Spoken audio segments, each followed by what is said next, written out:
Adinam. The Supreme Pontiff is the incumbent emperor of Suryavamsha Surangi Samrajyam, present 293rd Jagadguru Mahasannidhanam, the Supreme Pontiff of Kailasa Natha Shyamala Pita Sarvajna Peetham, the present Mahamandaleshwar, the Supreme Spiritual Head of Mahanirvani Akhada, which is the largest apex monastic order of Hinduism.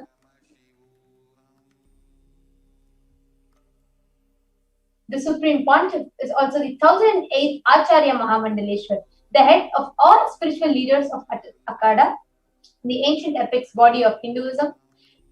He is the present 23rd Guru Mahasannidhanam of Dharma Mukti Swargapuram Adinam, and SPH was elected as the Supreme Pontiff of Hinduism by a congregation of over 1,000 Hindu leaders, 1,000 pontiffs of Hinduism. He is revered as the teacher of Sanatana Hindu Dharma. It's the most prolific, most viewed, read, and watched. The Supreme Pontiff of Hinduism has authored over 300 books, 10,000 articles in 3 languages, namely English, Tamil, and Sanskrit.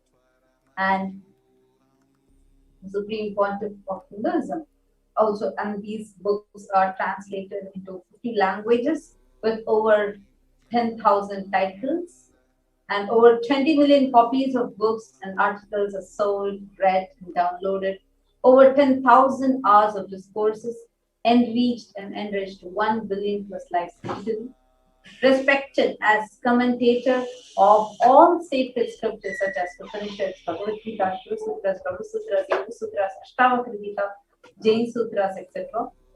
He is honored as the leader of Sanatana Hindu Dharma, the most awarded, internationally recognized Hindu leader, who is the reviver of 108 ancient Hindu sampradayas, including the Rudrakanyas, Rudras, Rishis, Rishikas, Bhairavas, Bhairavis, Sannyasis, establisher of the largest Hindu university, Kailasa Nithyananda Hindu University in the world, with sacred campuses in 150 countries, establisher of 1,000 plus Kailasa enlightenment ecosystem, founder and reviver of over 100 Sarvajna Pitas, collector of the largest Hindu library with over 1 million books, 1 million family scriptures, and over 20 million digital books. Today, above and beyond all of these that we heard, ultimately as the cosmic mother, Parashakti, and as the living incarnation of Paramashiva, the Supreme Pontiff of Hinduism is extending himself, coming down, and making himself available to humanity to answer all of our prayers, to bestow us with all the boons that we are praying for. So let us get ready to understand, cognize one of the most important aspects of what it means to live with an avatar, what it means to receive the Diksha from an avatar. Let us now get ready to experience an experiential understanding of what are the effects, impacts of having the Diksha. So stay tuned, and just after a short break, we are going to be entering the next segment, a very exciting segment to understand what is Diksha, what are its benefits, and how it will unfold itself into you.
listen intensely. Life, consciousness in you does not end while your body drops dead. It moves from different universes, vertical time zones, lives in different time zones as per its free will, knowledge, desire.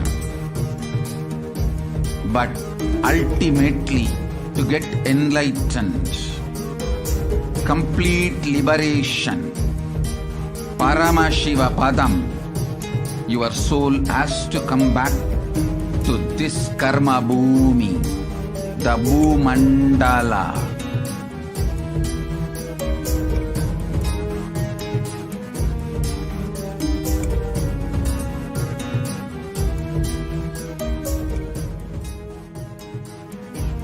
This Bhumandala and the Jati ecosystems, the caste ecosystems, Hindu, Jnana, Sannyasa, Yoga, Grihastha, multiple spiritual ecosystems are created for the souls to come back and rebirth and grow more and more towards enlightenment easily, quickly, in accelerated speed and space.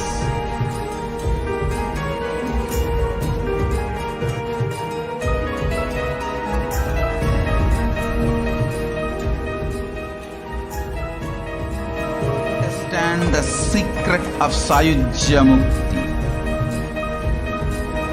Your Kundalini Shakti experiences the bondage inside your body due to compulsive sexual appetite. All the male bodies building intense yogic body through yoga and pranayama, building the mind of Tyaga-centric, will heal your compulsive sexual appetite and make you reach Sayujya. All female bodies, love-centered care, serving every being, will liberate you from the compulsive sexual appetite and make your Kundalini reach Sahasrara, which is Kailasa, Paramashivapada, Sayujya.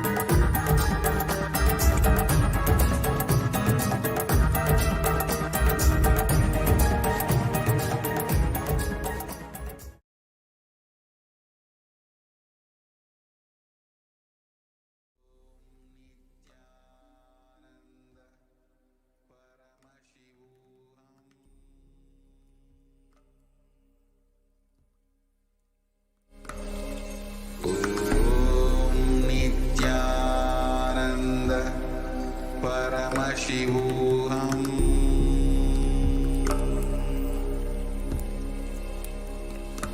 Yes.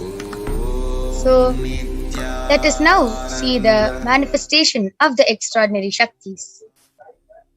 And before we start with the demonstration by the Balasans and the Nithyananda Yogis, let us see what are Shaktis and how do we manifest all these extraordinary Shaktis.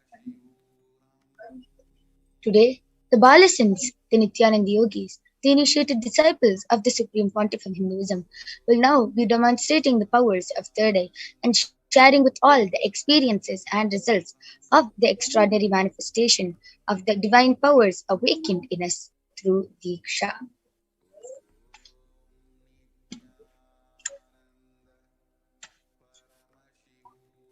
In today's Bhava Samadhi Darshan, you will be witnessing the following powers of third eye and body scanning. The power of third eye is seeing with the eyes blindfolded. third eye is the cosmic browsing center, located between the brows, which upon initiation one can effortlessly express the power and see through the see through the third eye, just as you would see with the two eyes. Next is the power of body scanning, where the Balasant or the Nityananda Yogi will be able to completely scan your body and reveal any problems in your body along with the root cause of it and the solution. But before we see this demonstration, let us learn what are Shaktis. In the Vedagamas, the source scriptures of Hinduism, Paramashiva reveals in elaborate detail that every human being is hardwired to be able to manifest the 463 plus extraordinary Shaktis, the divine powers. And manifesting powers, Shaktis, are described as a system, a method and a science for human beings to explore the various possibilities and powers and have access to the various states of consciousness. And Shaktis manifest from the cognition that you are divine and you need to manifest the divine, not that you are a man and you need to reach the divine. So let us see a few differences between Shaktis and Siddhis. All of you would have heard the word Siddhis before, and all of you would have also heard the word Shaktis.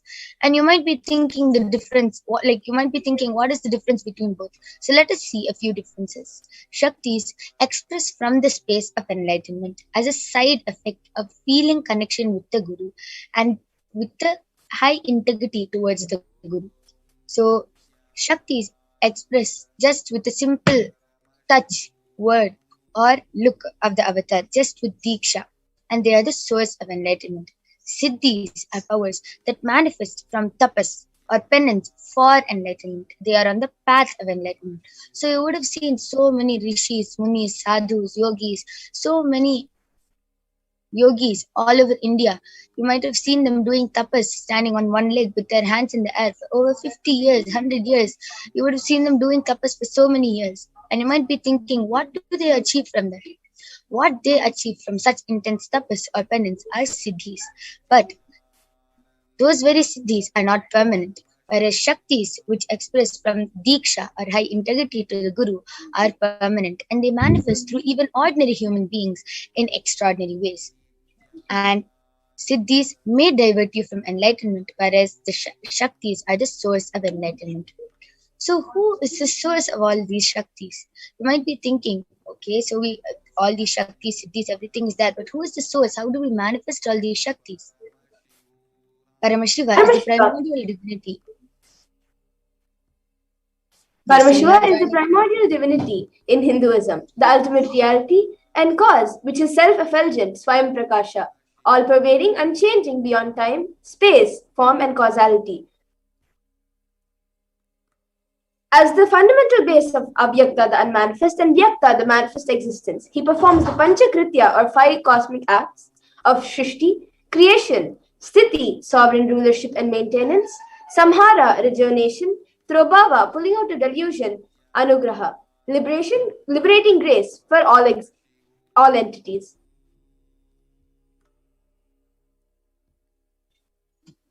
And Paramashiva himself has come down and walks among us in the form of the Supreme Pontiff of Hinduism, Jagat Guru Mahasannidhanam, His Divine Holiness Bhagavan Nithyananda Paramashivam, as the 1008 living incarnation and the representation of Paramashiva and the reviver of Kailasa, the ancient enlightened Hindu civilizational nation, the great cosmic borderless Hindu nation. Ever since the beginning of the civilization, the Sanatana Hindu Dharma has been the cradle of enlightened beings and highly advanced sciences. It was where the science of enlightenment and powers, Shaktis, was lived and taught as a lifestyle. And for the first time in modern day, the Supreme Pontiff of Hinduism is reviving these yogic sciences and transmitting it to the world at a record-breaking, never accomplished before speed.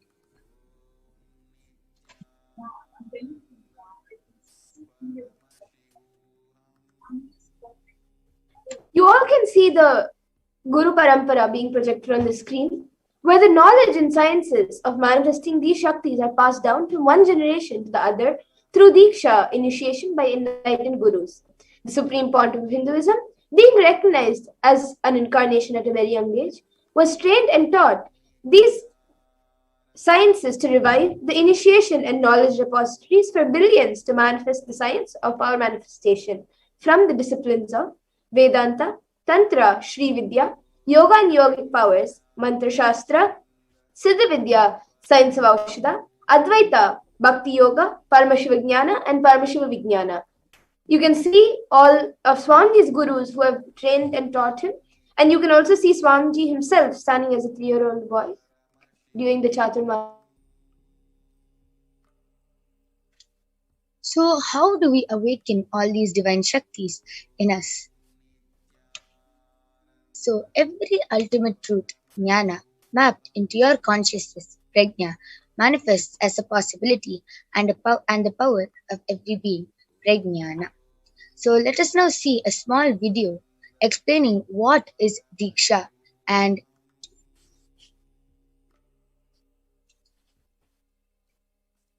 sorry for the technical glitch. So let us now see what is Diksha and what happens when we get the Diksha from the avatar.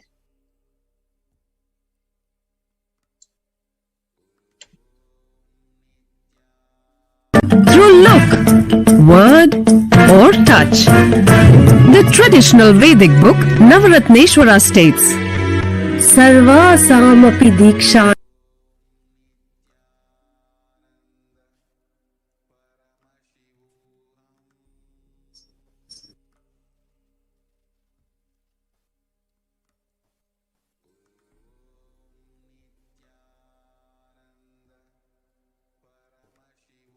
नाम मुक्तिः फलमखण्डितम् अविरोधात् भवन्त्येव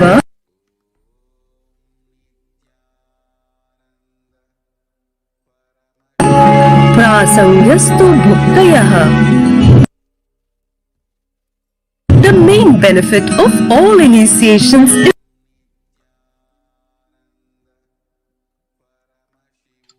is looks like we're having a few technical glitches, so let's move on to see how the science of power manifestation is authenticated through 4 aspects of evidences or pramanas.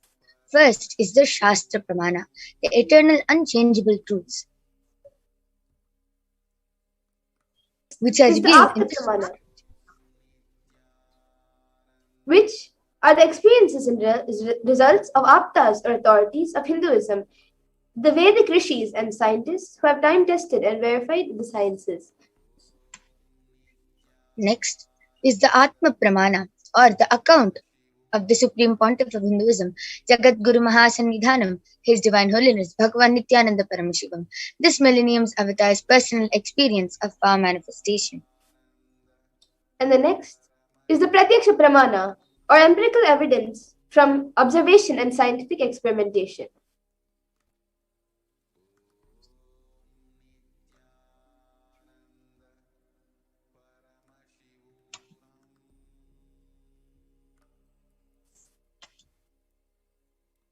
So let us see where all these Shaktis come from.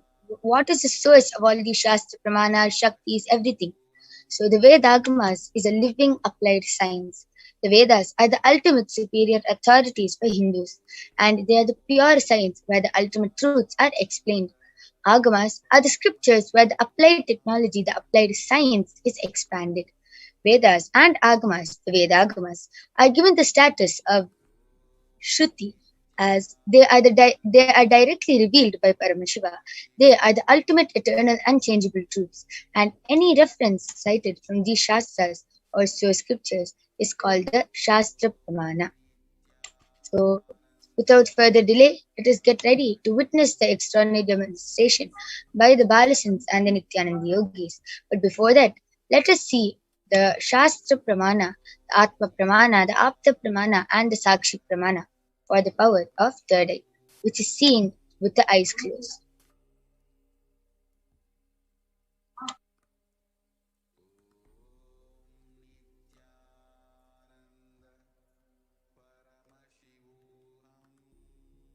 The Shastra Pramana for the power of third eye reading is from the Vijnana Bhairava Tantra, कपालान्तर्मनोऽन्यस्य तिष्ठन्मीलितलोचनः क्रमेण मनसोदार्यात् लक्ष्ये लक्ष्यमुत्तमम्. The translation for this verse is: by fixing the mind on the inner space within the crown center and sitting stably without any movement, having the eyes closed in succession, by that stability of the mind and inner space through the power of the third eye, one directly sees the ultimate goal Lakshyam by having the vision beyond the sight that reveals any object or place, attaining the space of Paramashiva.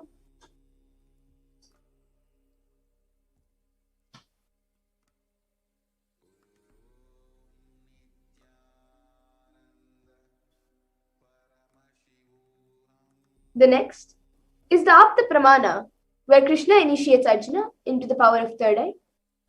Natumam shakyase drashtu manenaiva svachakshisha divyam dadami te chakshu pashyam me yogamaishwaram.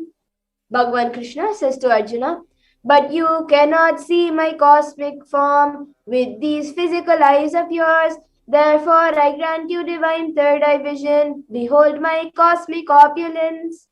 In the Hindu Purana Bhagavad Gita, Bhagavan Krishna initiates Arjuna into the power of third eye to behold Krishna's Vishwarupa Darshan, the vision of his cosmic form.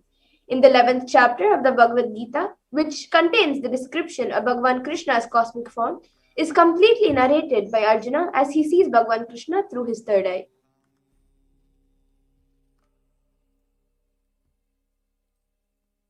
The Atma Pramana for this power, in Swamiji's own words: the first experience that I was able to see everything around me, above me, the whole 360 degree, 10 directions, below me, everything. I realized not only I was able to see, I was able to feel, experience all of that as me.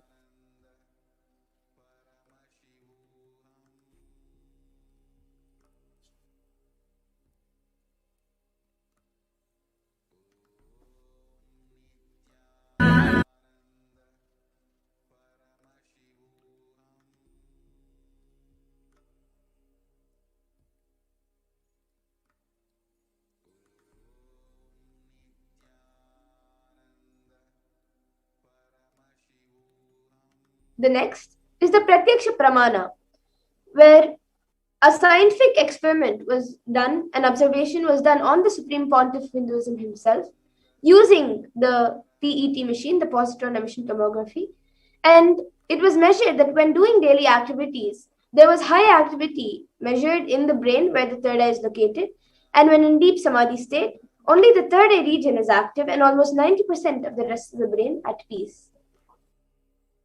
Now, without further delay, let's get into the Sakshi Pramana, the live demonstration by the Nithyananda yogis and the Balasans of Nithyananda Gurukul.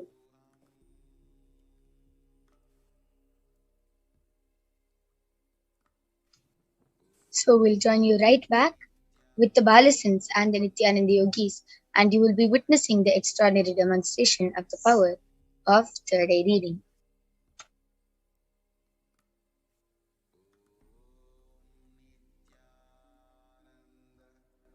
Paramashivoham.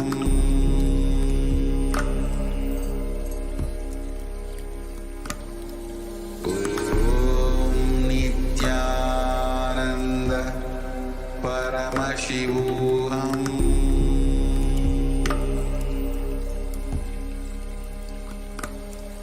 Om Nithyananda Paramashivoham.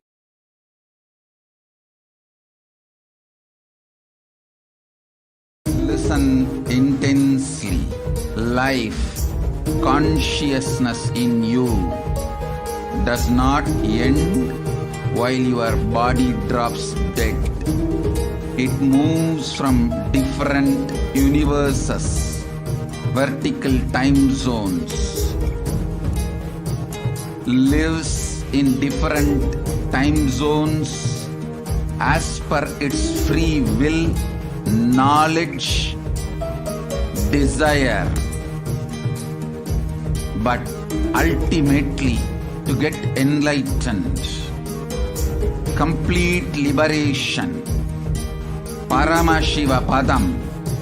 Your soul has to come back to this karma bhumi, the Bhumandala.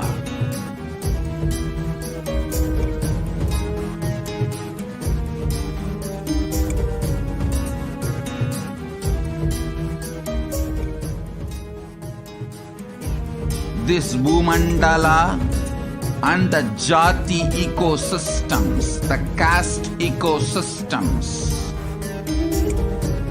Hindu, Jnana, Sannyasa, Yoga, Grihastha, multiple spiritual ecosystems are created for the souls to come back and rebirth and grow more and more towards enlightenment easily, quickly, in accelerated speed and space.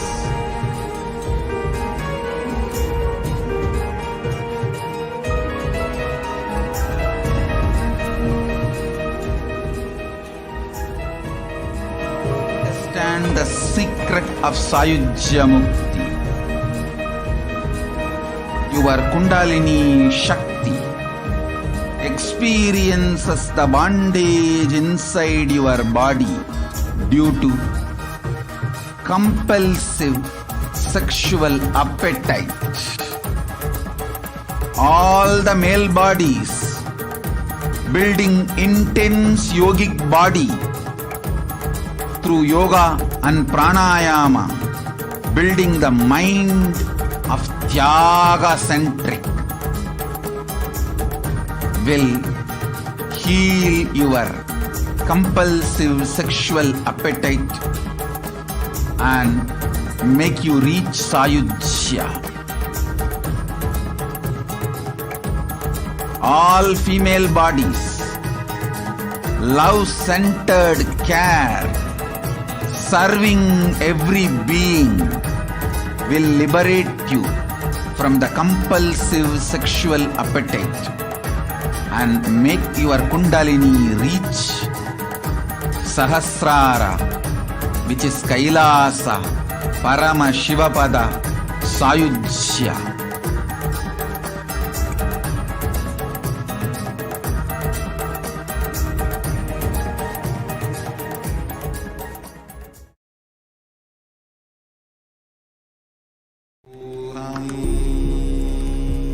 Yes. So before we start with the demonstration, I'll just explain what the Balsans will be doing today. So basically, the Balsans will be tying their eyes with a blindfold, with an opaque black blindfold, and once their eyes are tied, all of you will be able to see which eye band we'll be tying on. We will explain the eye band, and all of you will be able to see it live being put on the Balasan. And once the Balasan's eyes are tied, anyone can start putting your comments in the YouTube comment section, and within seconds, you all will see that the Balasans will be able to read the comments. And if you maybe type in a question, they will even answer your questions.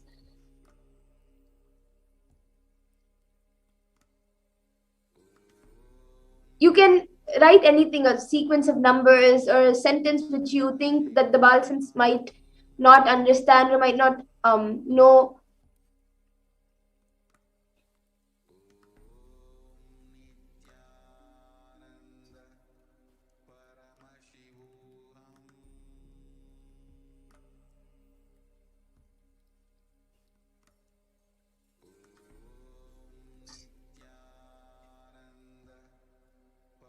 So today we have with us Manitya Yoga Pranananda and Manitya Kaladarananda. And Ma Kaladara will be demonstrating the power of third eye. And Ma Yoga Prana, who is also one of our acharyas, you can describe how the eye band is. You can show the eye band. Yes, thank you so much. So we have Ma Kaladhara here, who is going to be manifesting this extraordinary Shakti. And so now I'll be showing the eye band, which we'll be placing on her. You can see that in front is a complete opaque sheet, and behind is a thick sponge. There's no gap underneath, nor there's no gap above, nor to the sides. This is actually an ophthalmologist certified eye band, certified by one of the top 10 hospitals of India, and it is completely and medically scientifically proven that no light can enter this eye band even with your eyes open. So this is the eye band which I'll be placing on Ma Kaladhara's eyes, and all of you can post any comments you want on the YouTube chat. You can post long scientific names, medical terms, scientific terms. You can post whatever you would like, emojis, and Ma Kaladhara will be reading it with her eyes blindfolded. Even if you feel skeptical about this power, you yourself can post and you yourself can see that Ma Kaladhara will be reading out whatever you have posted in the live YouTube chat. So now Yes. I'll be placing the eye band on Ma Kaladhara's eyes. So all of you can see how she places it, and there's nothing around Ma Kaladhara. You can even see the side view of her camera. Requesting the side view to be projected. So there's nothing around Ma Kaladhara which is placed to tell her what is coming on the comment section. There's nothing that she's wearing. So yes, the eye band is put now. You all can see that there's no holes. Ma Kaladhara, you can turn to your right, to your left, and then up and down. Yes. Yes. So you all saw that there is no holes or any gaps where light can enter. There is no ways of light entering. Now all of you, one by one, can start posting your comments. All the viewers can start posting your comments, and Ma Kaladhara will start reading them. Yes, Ma Kaladhara, you can start. You can start reading the comments which are coming in. Yes, all of you can start posting, and I'm just opening up the YouTube comments for Ma Kaladhara. You can post scientific terms, medical terms, whatever you feel that a 14-year-old girl cannot guess just with her eyes closed or randomly, whatever you feel, you can post, and Ma Kaladhara will read it out right in front of you. You can post interesting emojis, anything you would like.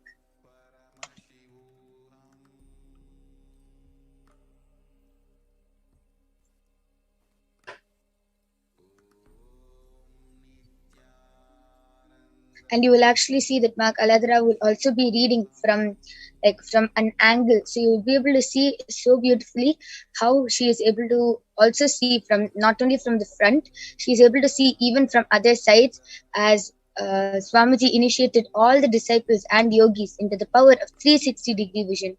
So all the Balasins and the Nithyananda yogis, when they manifest the power of third eye, they will even be able to see from other viewpoints, like from the side of the head, from up or from back. They can see from all the different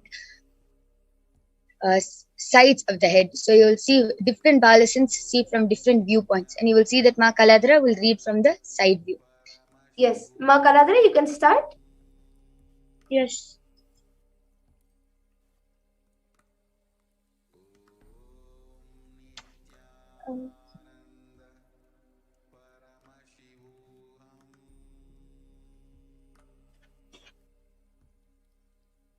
Yes, my yoga prana is just projecting the comments for me. It's just loading. I'm completing with the technical glitch. I request all of you to wait for a few minutes.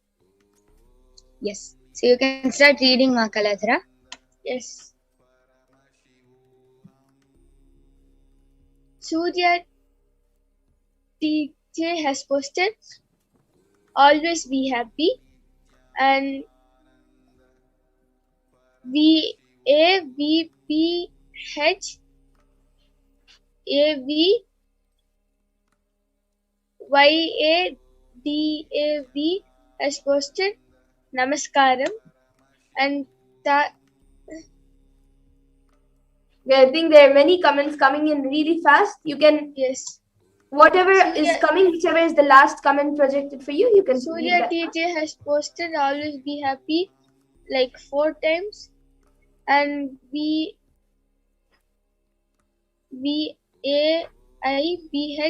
AV Yashodan YADAV has posted Namaskaram again. And Kailasa's Stephanie Vamadeva Shiva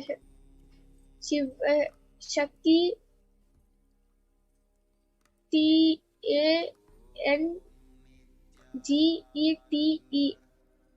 has posted Neem is best for your health. And Yes, I think you can read the last comments coming in now, right now. Rani Reddy has posted OCIMUMBASILICUM and MARGARETJOHNSON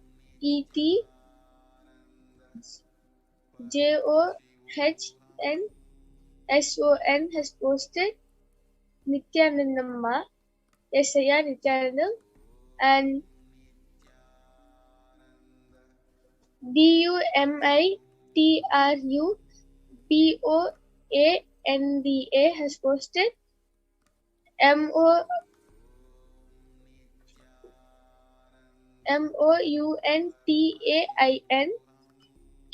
Okay, that was and that was great, Sudev has Makaladra. posted, oh my god, great. That was great. You all can see she's not even stopping to read the comments as comments are going on and on. So all of you can saw that she was just reading in a few seconds. So now, with the interest of time, I request my Yogapara, you can remove our Kaladra's eyeband and show it on the show it to the camera before we move on to the next power. So you can see Ma Kaladra's eyeband is completely intact and it is exactly the same as how I showed it before I put it on Ma Kaladra. And yes, so that was the power of third eye. So next you will be witnessing another extraordinary Shakti by the Balasants and the Nityananda Yogis, which is the power of body scanning. So let us now see the Shastra Pramanas after a short break.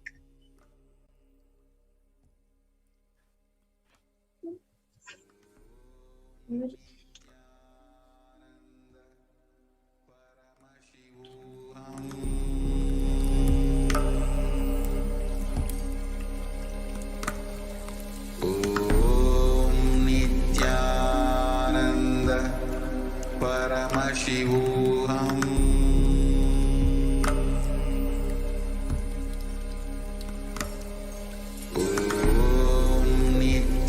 The Shastra Pramana. For this power of body scanning,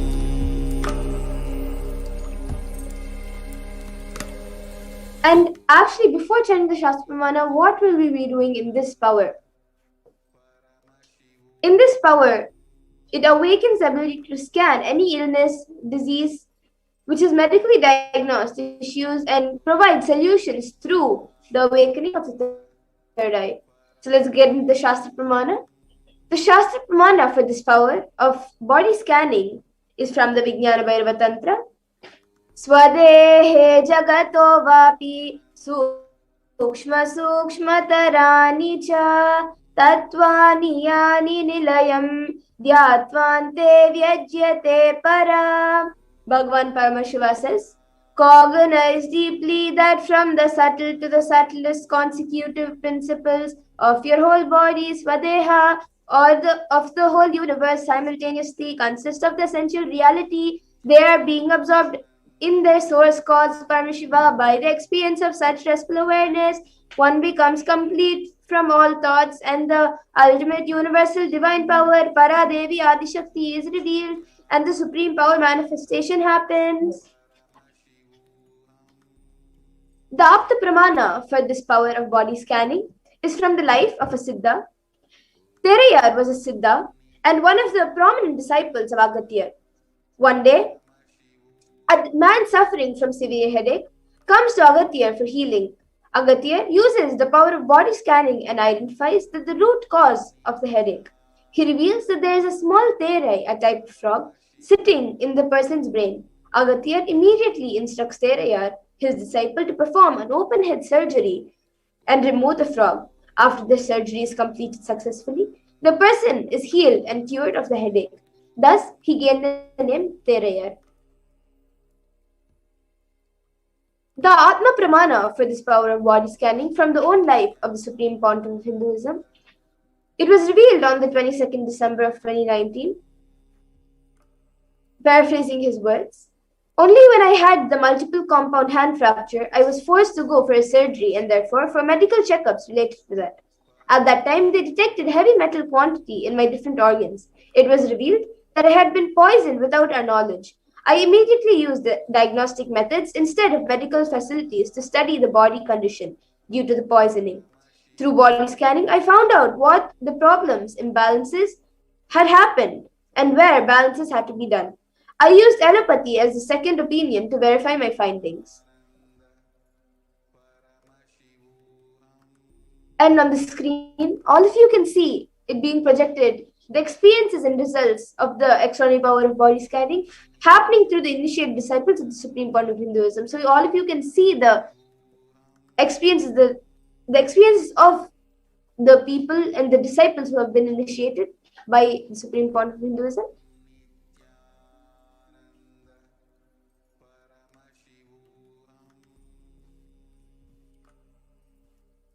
So now, anyone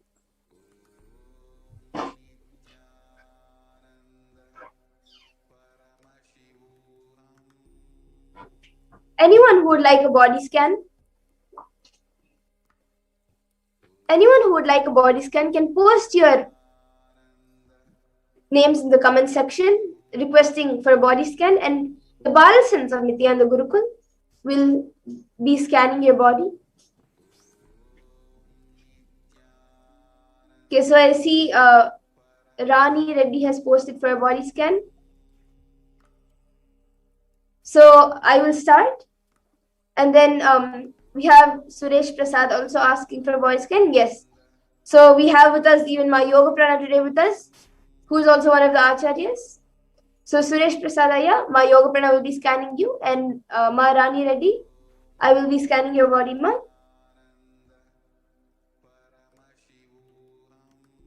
So we will be chanting the Mahavakya and then we will reveal.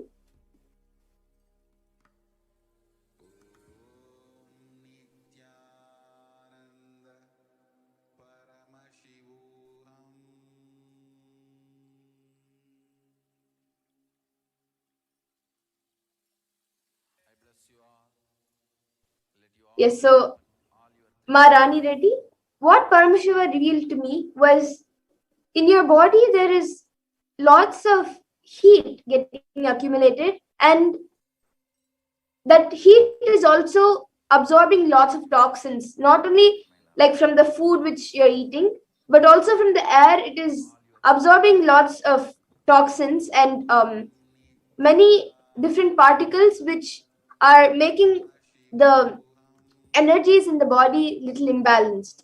So what I was able to see for as the solution for this was that every day if you do Nityananda Yoga for 1 hour, you can find the video on YouTube if you just search for Nityananda Yoga, and every day you can do the Nityananda Yoga, and also after the Nityananda Yoga do at least 12 Surya Namaskars. So this will help in removing the heat from the body and cleansing the body of the already accumulated toxins. And drink lots of lemonade, and preferably make it at home with organic lemons. You know, don't get the lemonade from outside. And if you just do this for a few days, automatically you will get healed more.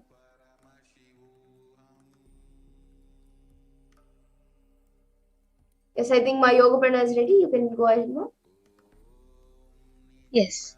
So, Suresh Prasad Aya, I did the scanning for you, and Paramashiva revealed that you actually have kidney stones, Aya, and you have not actually realized it, and from past few days you have been experiencing a lot of pain in the lower abdomen area due to a lot of heat. And Paramashiva also revealed that your eyes have started itching, and every morning when you wake up, your eyes are like stuck together because of a lot of heat in your body and toxins in your body. Yeah. So Paramashiva revealed a very simple solution is just to do the Nirahara Samyama, to drink a lot of liquid, because there's a lot of all the food is not getting digested properly, and you're not passing the stool properly because it's not getting digested, and it's just collecting up in your stomach and forming. It's just like all the old food and everything is collecting up in your stomach, and it's not at all good. So you should do a lot of detoxing and just drink more liquids and flush out the whole flush the stomach cleaner. Yeah, this is what Paramashiva revealed. Very simple solution, and just do the Nirahara Samyama for 21 days and you will be healed. Yeah, and also start the enema. Yes. So that was great. And I'm seeing many other viewers also posting your comments. Edison Ontario, Margit Johnson, Srimati Hirnyavarnananda, Fireblazer, and I'm also seeing Ma Rani Reddy has posted, thank you, Ma. You are 100% correct regarding body heat. Yes, thank you, Ma. And I request Suresh Ayya also to post if you acknowledging what Ma Yogaprana said. And everyone else who is asking for a body scan, every day at the same time, 2 a.m.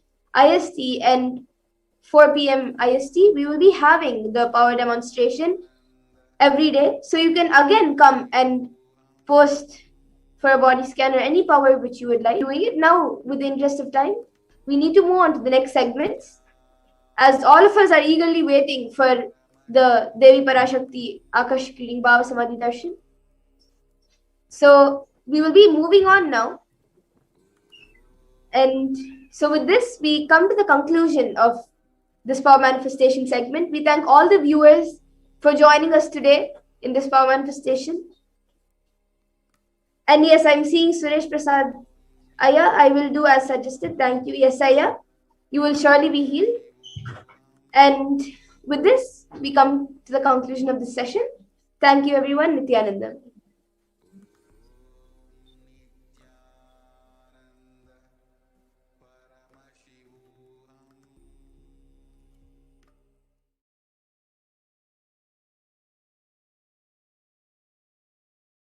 Listen intensely.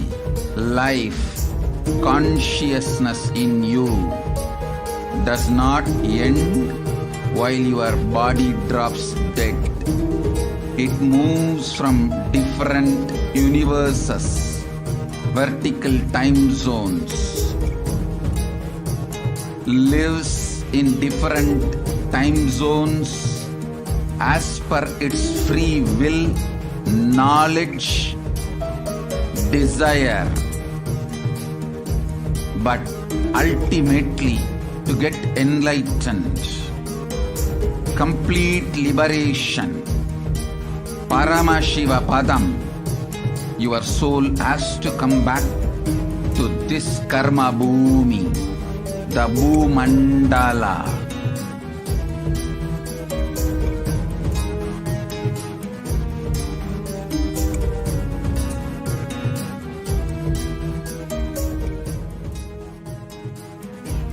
This Bhumandala and the Jati ecosystems, the caste ecosystems,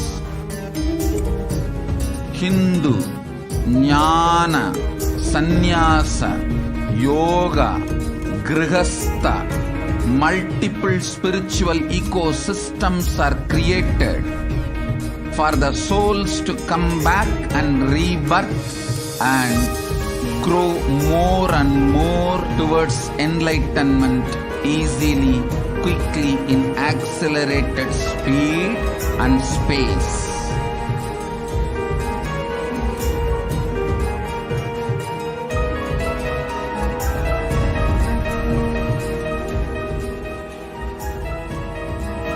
Understand the secret of Sayujya Mukti. Your Kundalini Shakti experiences the bondage inside your body due to compulsive sexual appetite. All the male bodies building intense yogic body through yoga and pranayama, building the mind of Tyaga centric, will heal your compulsive sexual appetite and make you reach Sayujya. All female bodies, love-centered care, serving every being will liberate you from the compulsive sexual appetite and make your Kundalini reach Sahasrara, which is Kailasa, Paramashivoham, Sayujya.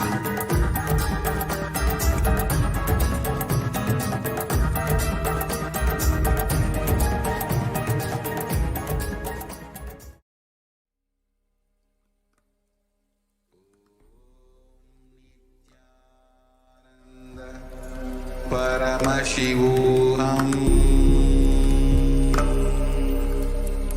Nithyananda, and welcome back to all of the viewers who are joining us for today's program.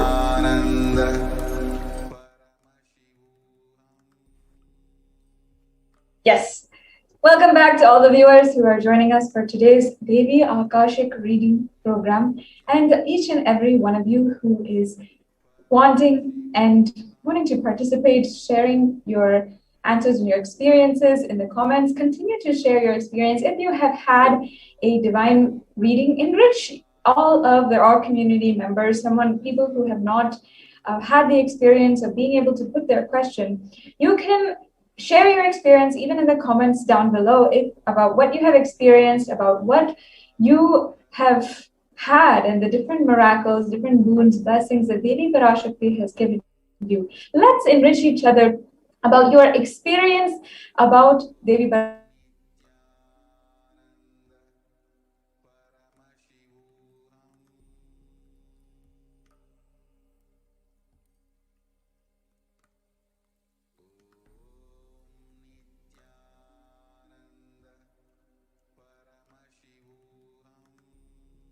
Wanting to know more and wanting to have that experience, that touch of the divine. If you are lurking, I invite all of the people who have seen Devi Parashakti Akashic reading and have had the blessings of Devi Parashakti. Why don't you invite them in our comments down below? Just share your experience and let's bring our community together and have a beautiful experience during this Devi Parashakti Akashic reading program. For all of those of you viewers who are coming back and maybe who have just participated in the power demonstration that we just had, please share your experience down in the comments below. Whether you're on Facebook, Twitter, Instagram, in whatever platform that you're in, we always love to see how much people are sharing their experiences and how people are participating, and we're sharing our beautiful experiences. Literally, there's never enough Parabhakti that we can have. Parabhakti is a term where the whole is enjoying bhakti towards the divine. So let's start sharing in the comments below as we continue into the next segments in today's program. In this next segment, we'll be having an introduction to Devi Parashakti and the divine feminine consciousness and the Akashic readings. So let us begin with the divine Dhyana Shloka, invoking the presence of Devi Parashakti herself through the chants. This verse is from the Lalita Sahasranamam, which is one of the most powerful invocations of Devi Parashakti, and literally it is sourced from the Puranas, and it is one of the oldest and most beautiful, poetic, and literally makes your heart melt with devotion of the descriptions of Devi Parashakti. So we'll start with the Dhyana Shloka for Devi Parashakti. Sindhuraruna vigraham triyanayanaमानिक्यमौलिस्फुरत् तारानायक शेखरां स्मितिमुखी मापीनवक्षोरुहां पाणिभ्याल्मालिपूर्ण रत्नचषकं रत्नोत्पलं बिभृतिं सौम्यां रत्नगतास्तरत्नचरणां ध्यायेत् परां माम्बिकाम्. The Divine Mother is meditated upon as shining in vermilion, red body with triple eyes sporting a crown of rubies studded with crescent moon, a face of all smiles and a splendid bust, one hand holding the jewel cup brimming with mead and the other twirling a red lotus. The next verse is an invocational verse from the Lalita Sahasranamam as well. I'll now chant that verse. Arunam karuna tarangitakshim dhrita pashankusha pushpa bhana chapam animadhibdi vravritam mayukairahamityeva vibhaiva bhavani. I meditate on the great Empress, and she is red in color, and her eyes are full of compassion. And she holds the noose and the goat, the bow and flowery arrow in her hands. She is surrounded on all sides by prayers such as Anima for rays, and she is the self within me. Once again, this is from the Lalita Sahasranama. It is the divine invocation for Devi Parashakti. We'll go on to the next slide. Yes. Devi Parashakti. Devi is the ultimate pure feminine consciousness. Parashakti is the cosmic womb, the cosmic mother, and it is from her cosmic womb from which all the billions and billions of universes come in and go out. She is the source where all the Big Bang and black holes go on. Parashakti is the source Shakti, the source energy, the source power from which all of us came and all of us are experiencing right now, and all of us are going to merge. Out of her extreme love and compassion, Parashakti herself is manifesting through the embodied form of the Nijavatar of the Supreme Pontiff of Hinduism, Jagat Guru Mahasanidharam, His Divine Holiness Bhagavan Nithyananda Paramashivam, gracing us, answering all of our questions, attending to our prayers, giving boons, healing us, revealing our past, present, and future, delivering profound spiritual truths, and ultimately giving us the experience of Paramashivoham itself.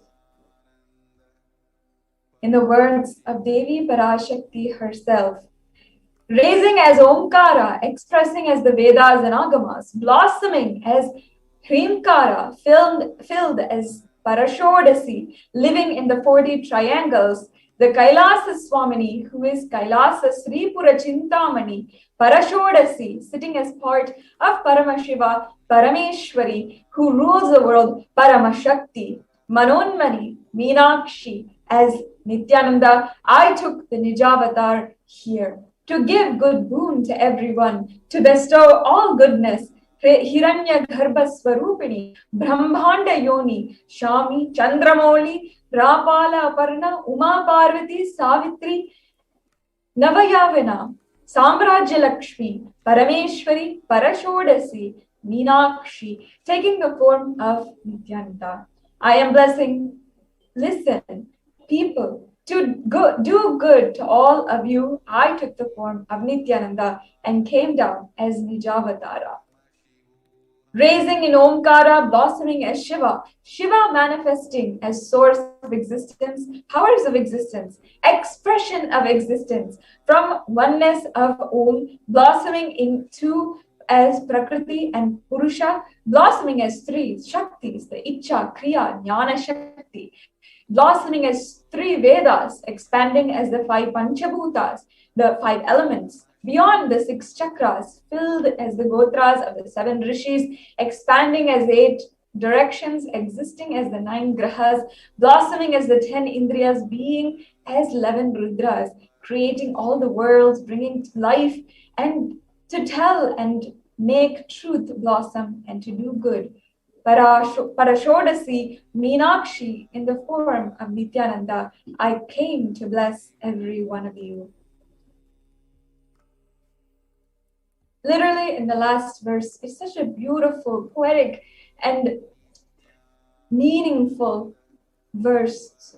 Literally, words spoken by Devi Parashakti herself, revealed from the Akashic records, defining who she is. She spells out the entire creation of Devi Parashakti and how the entire creation of Devi Parashakti is coming from her. She is literally the source. The Supreme Pontiff of Hinduism has given us a beautiful understanding of how to connect with Devi Parashakti, how to receive Devi Parashakti. The Supreme Pontiff of Hinduism guided us. Literally, you are seeing Paramashiva and Parashakti at that moment. She is there in your screen. So always receive her very traditionally. Further, the Supreme Pontiff of Hinduism tells us, keep 2 betel leaf, 1 banana, 1 betel nut, and 1 coin in front of the screen. Watch Devi. Coin is considered the traditional dakshina in the Hindu tradition, and it can be of any value. It can be the lowest value. In India, it can even be 1 paise. If you're in the USA, you can even offer 1 cent. And of course, the Supreme Pontiff of Hinduism is not trying to monetize or profitize this offering. It just says, keep even 1 cent and it is okay. So for after hundreds of days, if you have the darshan, it'll add up to $1. The next slide, please. Offer that to Devi Parashakti, and after the darshan is over, you can have namaskar, do the humble namaskar, and eat the banana, the betel leaf, and the betel nut, and take it as prasadam immediately.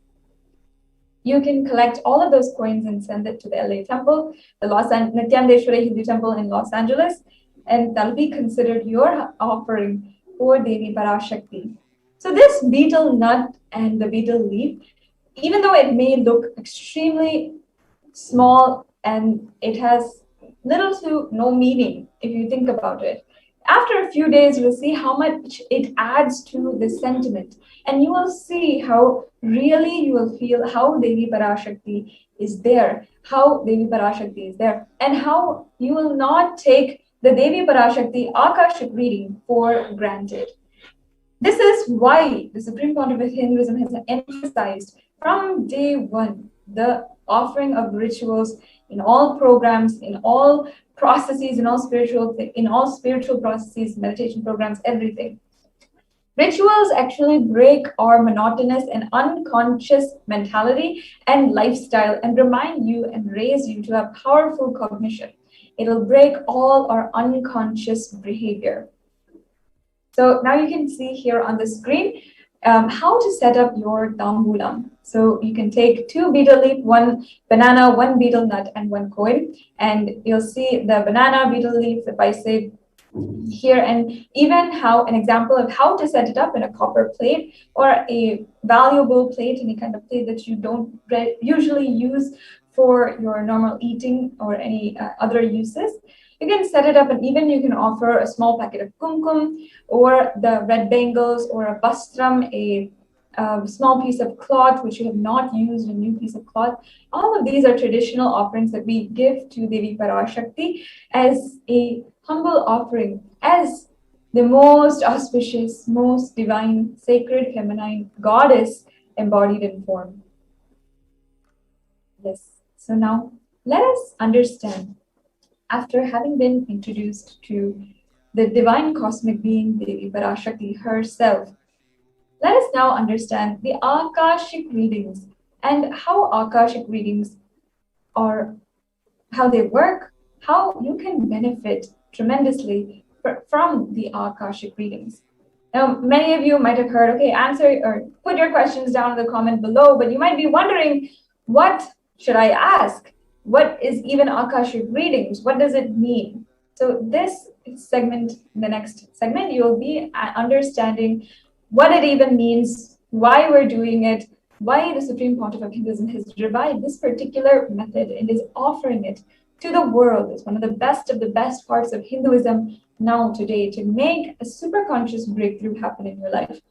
Many of you might have heard in our previous programs, so many people telling you perhaps, and so many people in the comments saying, this is your chance for breakthrough. This will give you the lasting transformation. This is the final time that you ever have to ask for anything, you ever have to pray, or you have to, before your breakthrough, this is the last thing that you will have. Truly, how that is going to work, how that actually is true, is what we are going to explore in this segment today. So first, let's understand, what are Akashic records? Akashic records are created in space, and whatever has happened in time, in all existence, everything has a file. Nothing can be destroyed, and all of your thoughts, actions, plans, emotions, words, everything is carefully filed, and it's never destroyed. It is always in the Akashic records. Everything that has happened will happen, and what is happening now, all of it is stored in the Akashic records. Akashic records are a verbal, visual, 5-dimensional document, and it is continuously recording everything that is happening, will happen, everything, including down to the very smallest details of the smell, the touch, the sight, everything that you are experiencing is recorded in the Akashic records. All the information you collected from all of your births is from your DNA. You can access all of this just through the Akashic readings, and just to understand why you might be facing certain patterns or not being able to get certain breakthroughs in your lifetime. If you are wasting your time doing the same patterns again and again, Akashic records is the solution for you. Next slide, please. It is not a prediction. Understand this very deeply. Many of us have gone to psyches, have gone to crystal ball things, and different kinds of programs or different kind of services by spiritual entities that might call their offerings or services a prediction. But this is not a prediction. Be very clear. It is not a prediction of what might happen in the future. It is, in fact, a very, very deep record of what has happened and is happening and what will happen. Understand that Akashic records are governed and literally governed by the Lord of space and time, and it is kept in that dimension of space. There's no such thing as past, present, and future in this dimension of space. In this dimension itself only starts the past, present, and future. So Akashic records are actually in a space beyond all of that. They're in a higher space. And that is why everything that was already recorded in past, present, and future is clearly recorded in a dimension that is far higher than our understanding of what the world is right now. Understand, we know the world in a 3-dimensional way and sometimes 4-dimensional. But in Hinduism, we've clearly our Vedic rishis have understood the 11 dimensions of the whole universe. And it is from that dimension of space that the cosmic archives are recorded in time, are literally recorded and kept. So from that space only, it is revealed. The next slide, please. In the words of the Supreme Pontiff of Hinduism himself, nobody has the right to comment on these readings. and nobody has the right to manipulate, interpret, or give their own judgments or anything. Once you have your reading done, once Devi Parashakti is revealing something for you, those are her words, pure in their most truest form, just for you. And it is a possibility for you to experience enlightenment in that very moment. For anybody to live in tune with the cosmos, Jivan Mukti. And anyone does not even need to ask a question. Just listening to these great readings again and again can give you that experience itself. When you listen to these great readings, naturally your negative logic is penetrated and broken, and these great truths settle in your inner space and they make you manifest and live the enlightenment. Only an avatar can decode the Akashic readings. As the avatar Paramashiva, the Supreme Pontiff of Hinduism has graced the humanity with the blessing and darshan of Devi Parashakti, revealing us answers to our questions and to our deep seeking, giving us solutions, breakthroughs, and liberating us from pain and suffering. And any answer given by Devi Parashakti during this time, during this sacred few hours that we get to be in her presence, in her sacred, intimate space, we have a beautiful opportunity to have a karmic breakthrough for any one of you. Whether you are sitting, whether you are just watching, even if you're lurking in the background of this video and you're not participating, just if you watch and be in a complete listening space, this can be the breakthrough for you. Yes, now let us understand the scriptural reference to manifest the powers of Akashic reading.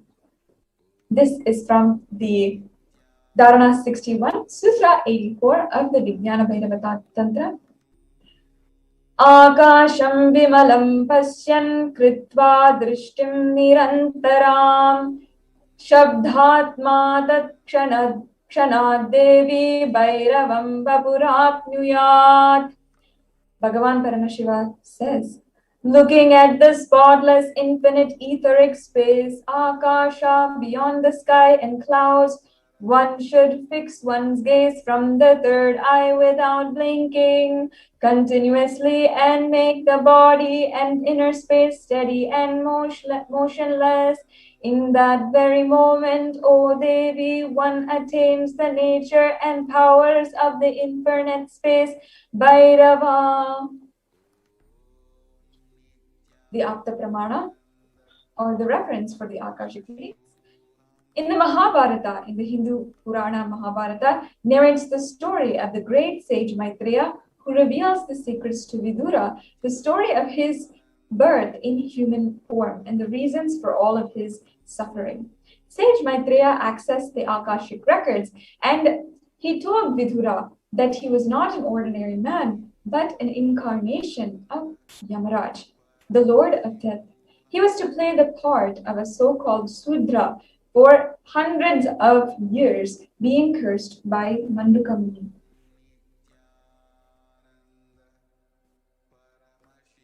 Now, what will you be able to have experience during these Akashic readings? The Supreme Pontiff of Hinduism has beautifully given us the answer. All the information you collected from all of the births from your DNA is inside of your DNA. You can access some of these just to understand and not to waste time doing the same actions again and again. Accessing the DNA code, reading the Akashic records will be useful for you to be liberated from your default future, bringing an end to all of your binding cognitions, your unknown suffering, and leading you to experience enlightenment. Paramashivoham. The initiated Balasans can view the Akashic records. However, only an avatar, the incarnation of Paramashiva, can alter, upgrade, edit, and change the Akashic readings. During the darshan and dikshas, the Supreme Pontiff of Hinduism blesses and upgrades the Akashic records as per the prayer of the devotee. Now, in summary, as we come to a conclusion to this segment, What can you get from the Akashic records if you're just sitting here and doing, or if you participate? This program is unique as the most accurate and unbiased answer to any of the questions about your life, destiny, purpose, or everyday part of your life. And you can be spiritually healed of physical and emotional problems with just one look or word. You can understand the reasons behind your life's happening, receive blessings to fulfill your right desires, get clarity to redesign your future entirely. All of these are extremely unique offerings and breakthroughs that you can receive today just through the Akashic records. The Supreme Pontiff of Hinduism has made this beautiful blessing available for each and every one of you, and it is not to be missed. I insist, each and every one of you who are watching right now, stay. You are attending the program sincerely. And if you want to, if you feel this is not to be missed, go ahead and share this program to your family and your friends. The people who you feel that you want to enrich in your life, if you understand that this is something, there is something in this, and you really feel that, then go ahead right now and let's share this with the whole world. Start with your family and friends, people whom you think will understand and want a breakthrough in their life, just like you are about to have. So before we go on to the next segments in today's program, we'll have a very short break and be right back with you.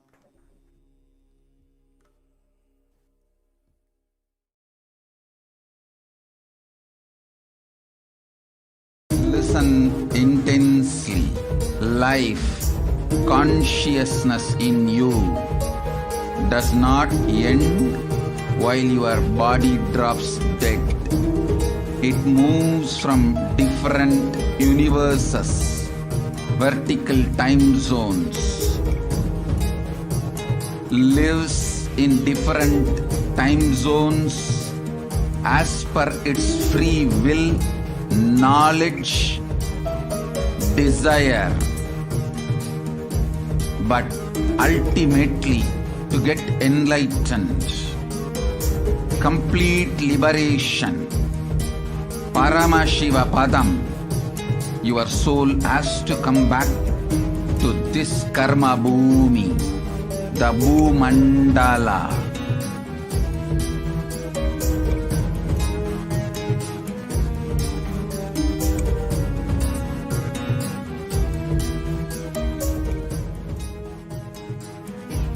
This Bhumandala and the Jati ecosystems, the caste ecosystems, Hindu, Jnana, Sannyasa, Yoga, Grihastha, multiple spiritual ecosystems are created for the souls to come back and rebirth and grow more and more towards enlightenment easily, quickly, in accelerated speed and space.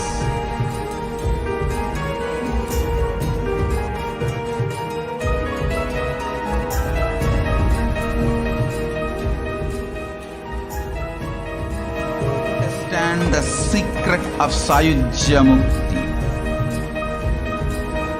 Your Kundalini Shakti experiences the bondage inside your body due to compulsive sexual appetite. All the male bodies building intense yogic body through yoga and pranayama, building the mind of Tyaga-centric, will heal your compulsive sexual appetite and make you reach Sayujya. All female bodies, love-centered care, serving every being, will liberate you from the compulsive sexual appetite and make your Kundalini reach Sahasrara, which is Kailasa, Paramashivapada, Sayujya.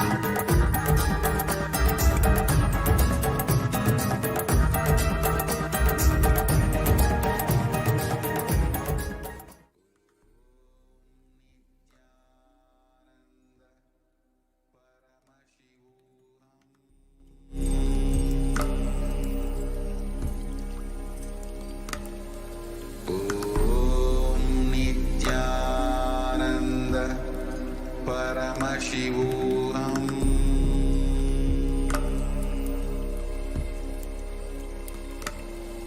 Om Nithyananda Paramashivoham.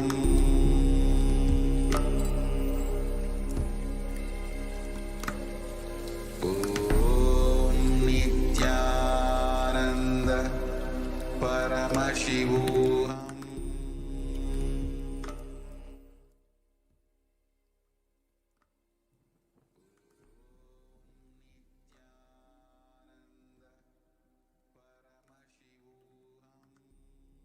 Nithyanandam, welcome back to all the viewers. After we have been just introduced to Devi Parashakti, and then we had the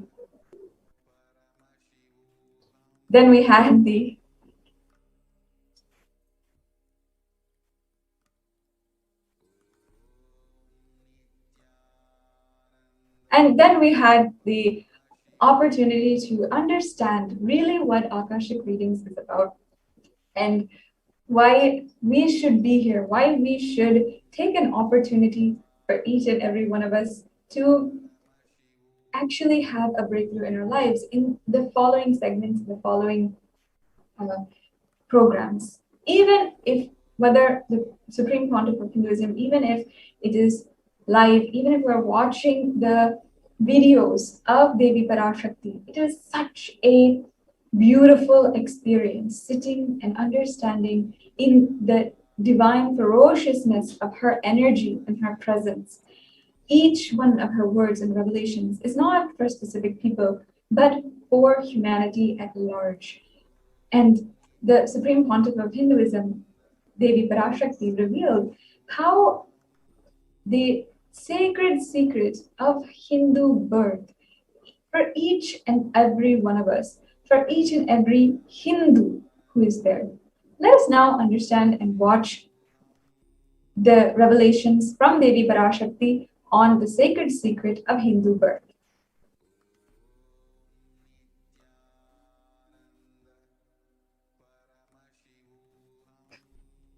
நன்றாய் கேட்டுக்கொள். உன் கேள்விக்கு உன்மூலமாய் உலகெங்கும் இருக்கும் இந்துக்கள் எல்லோர்க்கும் அளிக்கின்றேன் உத்திரம். கேட்டு வாழ்ந்தால் உங்கள் வாழ்க்கை பத்திரம். நன்றாய் கேளுங்கள். பிறப்பின் ரகசியத்தை பிறப்பிலா பெருமை உடைய பரமேஸ்வரி சொல்லுகின்றேன் கேளுங்கள். அண்டஜம், யோனிஜம், ஜலஜம், பீஜம் எனும் 4 விதமான பிறவிகளில் 84,000 யோனிகளில் பிறக்கும் பிறப்புகளிலேயே பெருமை வாய்ந்ததும் உத்தமமானதும் மனிதப் பிறவி. அந்த மனிதப் பிறவியிலும் பலமுறை பிறந்து உழன்று அரசியல், பொருளாதாரம், சுகபோகம், தர்மம், அர்த்தம், காமம் எனும் ஆசைகள், துக்கங்கள், அச்சங்கள் அனைத்திலும் அழன்று உழன்று இனி வேண்டாம் இப்பிறவி, வேண்டுவது மோட்சமே என்று முடிவெடுத்தோர்க்கு மட்டுமே ஹிந்து மத யோனிஜம், ஹிந்து பெற்றோர்க்கு பிறந்திடும் சனாதன ஹிந்து தர்ம யோனிஜம். மனித பிறவி உத்தமம், சனாதன ஹிந்து தர்ம மனித பிறவி உத்தமோத்தமம். இந்த உத்தமோத்தம பிறவி எடுத்த எல்லோருக்கும் ஜீவன் முக்த விஞ்ஞானத்தையும் சனாதன தர்மத்தையும் காக்கின்ற கடமையும் உண்டு. அதனால் வருகின்ற நன்மையெல்லாம் அனுபவிக்கும் உரிமையும் உண்டு. இந்த கடமையை செய்வோம் என்று சத்தியம் செய்ததனால்தான் அந்த உரிமை அளிக்கப்பட்டது. பூமிக்கு வந்தபின் மனம் மயங்கி மதிமயங்கி சனாதன தர்மம் காக்க மறந்ததனால் மாயை அவர்கள் உயிரை பறிக்கின்றாள். நன்றாய் புரிந்து கொள்ளுங்கள். உயிரை கொடுத்தாலும் தர்மத்தை காப்போம் என்று உறுதி எடுத்தவர்க்கே சனாதன ஹிந்து தர்ம யோனிஜம் அளிக்கின்றேன் யான். உடல் பெற்ற பிறகு ஊழிப் பெருவலியால் ஆசை அச்சங்களை உதறவிடாது, உதறியும் விடாது சனாதன ஹிந்து தர்மம் காக்க மறந்தோரை உயிர் வாழத் தகுதியில்லாதவர் பட்டியலில் உடனடியாய் மாயை சேர்க்கின்றாள். அதனால் ராட்சசர்களும் அசுரர்களும் தானாகவே இவர்கள் உயிரை எடுக்கின்றார். நன்றாய் புரிந்து கொள்ளுங்கள். உயிரை கொடுத்தாலும் தர்மம் காப்போம் என்று நிற்பவர்க்கு நிலைத்திடும் வீரஸ்வர்க்கமும் கைலாச பதவியும், எக்காரணம் கொண்டும் தர்மம் காக்க மறந்த உத்தமோத்தம ஜனனமான சனாதன ஹிந்து ஜனனம் பெற்ற மக்களுக்கு இல்லை வேறு கதி. சனாதன ஹிந்து தர்ம மனித ஜனனம் உத்தமோத்தம மனித ஜனனம். உங்கள் உரிமை உலகில் அதிகம், உங்களுக்கு கடமையும் உலகில் பெரிது. தர்மம் காத்தாலே கடமை, தர்மம் காக்காதார்க்கு உயிர் வாழும் உரிமை இல்லை.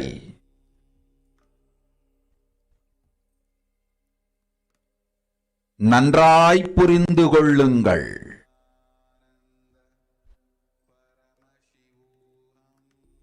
உத்தமோத்தம பிறவியான சனாதன ஹிந்து தர்ம பிறவி எடுத்த எல்லோரும் புரிந்து கொள்ளுங்கள். உங்கள் வாழ்வின் முதற்கடமை தர்மம் காத்தல்.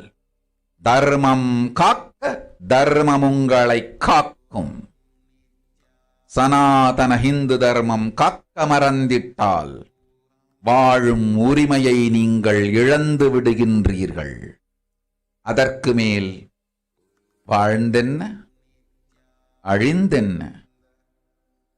பூமிக்கு பாரம் குறையட்டும் என்று அசுரர்களும் ராட்சதர்களும் உங்களை உண்டு தீர்க்கின்றார்கள். அதையும் மாயை கண்டு சும்மாவிருப்பாள். பிரபஞ்ச ரகசியத்தை, பிறவியின் ரகசியத்தை உலகிற்கெல்லாம் உத்தரமாய்ச் சொல்லிவிட்டேன். புரிந்து வாழ்வில் நடந்து உயிரை பத்திரமாய் பார்த்துக் கொள்ளுங்கள். அன்னை சொல்லும் அருள் சத்தியம் இது. ஓம் ஓம். Yes. So now that we have heard the revelations to the world by Devi Parashakti, let us now understand these words as they are mapped into the English language. So this is for any of you who might not have understood what Devi said. Now we will understand the English translation.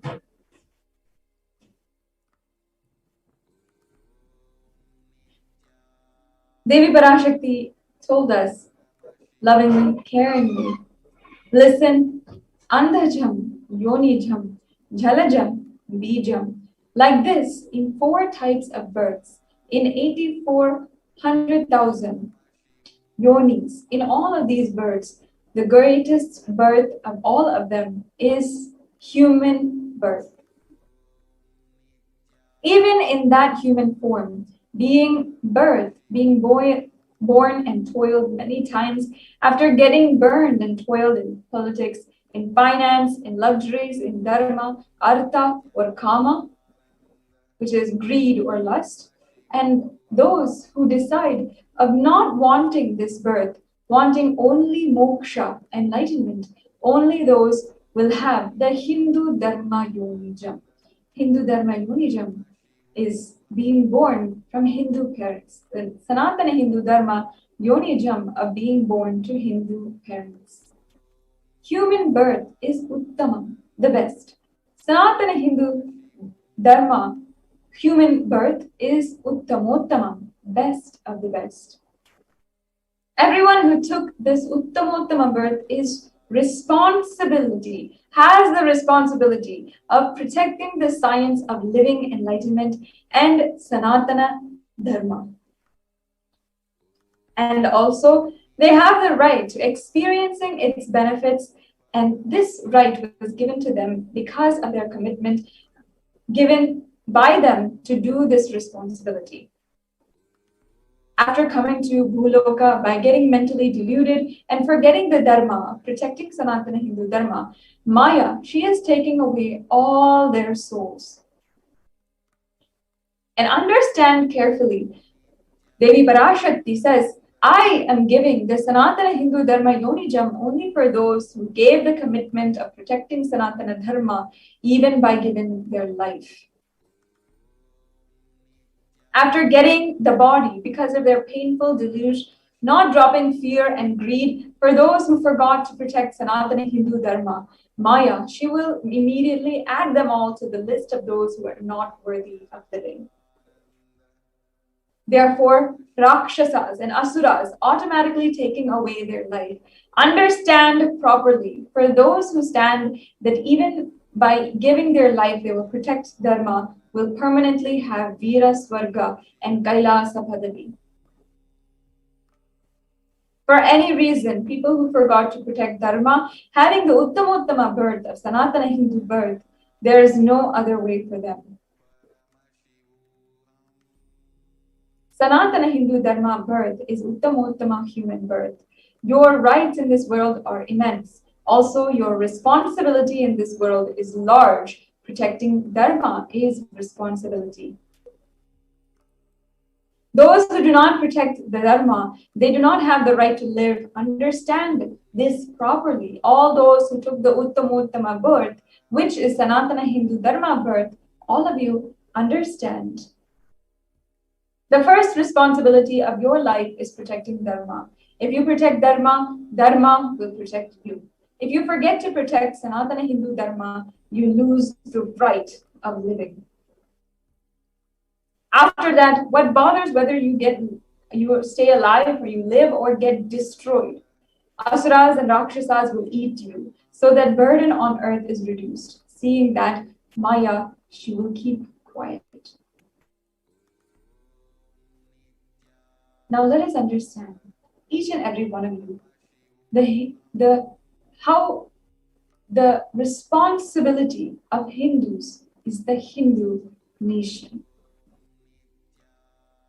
Hinduism represents the world's most ancient yet progressive indigenous spiritual tradition. It is an open framework model of civilization that stands for global peace, vegetarianism, non-violence, yoga, worship of nature, temple-based living, manifesting spiritual powers, and the inherent divinity of every single being.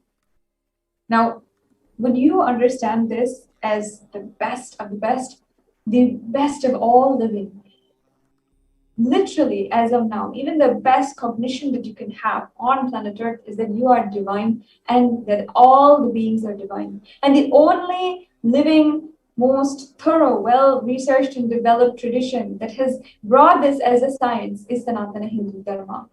There is no needing to prove or needing to show that Sanatana Hindu Dharma is the best of the best. And each and every one of us Hindus, you, if you are watching this, myself, we are inheritors of the best tradition, as we have from generations upon generations been born into this great tradition in our lives. Even if you as a Hindu are watching and you may not be born into Hinduism, but now you have been gifted, you have sought out Hinduism and gotten all of the gifts, you have been able to immerse yourself into the great Hindu scriptures. Even you as a practicing Hindu, each and every one of us are now responsible. The Hindu nations were ecosystems where more and more enlightened beings could be produced so that that enlightened civilization could be kept alive and its great gifts shared to the world. And of course, there are so many references of how Hindu Dharma, how the Manu Dharma was uplifting and created some of the best civilizations on planet Earth, without any crime, without any kind of fear or greed amongst the people, and with so many different contributions to the world, so many great sciences, contributions literally to the world. We have some references here of the Rama Rajya, the great kingdom that was ruled by Sri Rama. From the Valmiki Ramayana, the Yuddha Kanda, from chapter 128, verse 99 through 101, it describes how Lord Rama had actually ruled the kingdom after his Pattabhishekam. It was such a beautiful description that you, even all of us, will become inspired by. As I'm reading this, just contrast the world that we are living in today and what is described here. A Hindu nation ruled by Bhagavan Rama. There was no widows to lament, nor there were any danger from wild animals, nor was there any fear born of diseases. The world was bereft of thieves and robberies. No one felt worthless, nor did old people perform obsequies concerning youngsters. Every creature felt pleased. Everyone was intent on virtue. Turning their eyes towards Rama alone, creatures did not kill one another. What a beautiful description. Wouldn't you want to live in a world like this? The description goes on. People survived for thousands of years with thousands of progeny of all free of illness and grief. Trees were being barren of flowers and fruits regularly without injury by pests and insects. The clouds were raining in time and the wind was delightful to touch. Every caste was performing their own duties, satisfied with their own work and bereft of any greed. People were intent on virtue and living without telling lies, with excellent characteristics and all engaged in virtue. What a beautiful description. It's such a beautiful way of living, coexisting. And so many people, the UN, the best governments of the world, all are foreseeing, wanting, yearning for this future. But somehow we're lacking. Somehow we're not able to make that future for ourselves. And in fact, we're only getting worse. We have here also another description from Hastinapur kingdom, ruled by the great king Yudhishthira. This description is referenced from the Srimad Mahabharata, and it is described by sage Vaisampayana, the narrator of Mahabharata. The description goes, Devas granted rains to fulfill all wants. The world became free of all disease. There was no hunger or thirst anymore. There was no mental suffering. Those without livelihood were given livelihood. There was abundance all around. There was no worldly worries left for anyone. And there was no cause to fear either. Happiness on earth was in fact even greater than in the heavens. What a beautiful description. Again, if you're just reading and listening to this, even myself reading this, I'm just thinking, wow, what a beautiful way to live. And just contrasting that to how we are living now. If you're in India or Indian, you know the problems. Our families are suffering from the problems. And some of us are even not able to be there as lives are being lost. We are even not able to imagine that this was our past, that we lived in the Ramarajya, that we lived in this great kingdom led by the King Yudhishthira. We're not even able to imagine, and sometimes this is just pushed aside as folklore and mythology. But it was real, and even Hindus have forgotten that. The contributions of Hindu nations worldwide goes into enlightenment, health, medicine, art, science, technology, even aviation, dance and music, clothes and jewelry, social system, judicial system, political system, legal system. It goes on and on, the contribution, the greatness of Sanatana Hindu Dharma. But today, where are we? Today, what is the truth of what we are facing and what we are doing in today's world? And amongst everything, are we as Hindus being responsible Hindus and standing up for what is right, standing up with the gifts that we have been given? And many of us are NRIs, many of us are non-returning Hindus or outside of India, not living in the crisis right now, but seeing from afar what India is going through, and somehow, by some blessing, we are not there going through it. And somehow, if you are NRIs, you are entirely safe. And even I can relate to that as someone who's grown up in the United States. We have the best of both worlds. We have the best of the Hindu world, what Paramashiva himself has granted each and every one of us, and what the Supreme Pontiff of Hinduism has revived and kept alive for us. And we also have the best of the outer world, the best of technology, and so forth. But each and every one of us have to realize that we are only responsible for the state of the India that it is in, and the state of the Hindus who are literally dying day by day. The population of Hindus is literally collapsing. And as 94% of Hindus are in India itself, we, each and every one of us, must understand and stand up now for the right thing. The next few set of slides, I'll be going through the Hindu Holocaust, where we have gone through so much more than even some of the worst famines, holocausts, genocides that have happened on planet Earth. But we have not yet stood up. We have not yet taken that responsibility. The phase one of the destruction of the Hindu civilization started in 800 AD and went on to 1700 AD. It was from the Islamic invasions. This quotation is from Will Durant's The Story of Civilization, Our Oriental Heritage. And this excerpt shows us some of the brutalities of the Islamic invasions.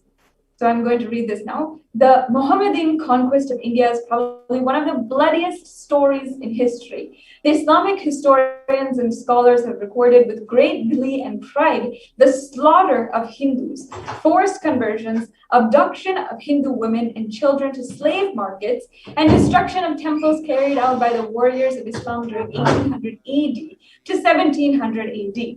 Millions of Hindus were converted to Islam by sword during this period. Millions more were raped, murdered, and dismembered. The next slide, please. Going on in this absolutely brutal, gory description of the Islamic invasion, we have Abdullah Wasaf from his book describing the Islamic law prescribed for Hindus as conveyed to Aladdin Khilji, one of the most brutal rulers of the Hindu Holocaust and the Islamic invasions, by his qazi or legal advisor. So this is actually the records taken from the records of the Islamic terrorists who had come to India in around 800 AD. So this is from her book. Hindus are like mud. If silver is demanded from them, they must, with the greatest humility, offer gold. If a Mohammedan desires to spit into a Hindu's mouth, the Hindu should open it wide for the purpose. The God created the Hindus to be slaves to Mohammedans. The Prophet hath ordained that if the Hindus do not accept Islam, they should be imprisoned, tortured, and finally put to death, and their property confiscated.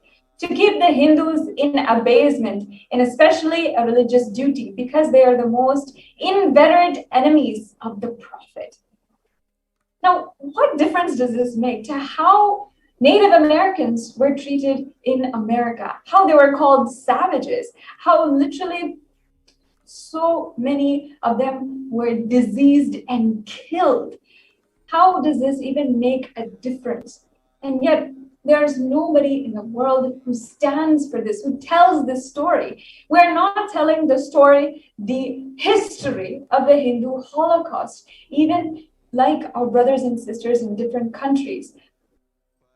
We have also from Kanhadal Prabhananda from 1456, one of the records which this person has recorded. The conquering armies burned villages, devastated the land, plundered people's wealth, took Brahmins and children and women of all classes captive, flagged them with thongs of raw hide, and carried a moving prison with them, and converted the prisoners into obsequious Turks. And if you just read this out loud, it just creates shivers, creates goosebumps inside of even myself right now. How could we not tell this to the whole world? The amount of absolute tragedy, amount of destruction in its purest form that happened to Hindus. If you look at it in numbers, even it is absolutely alarming.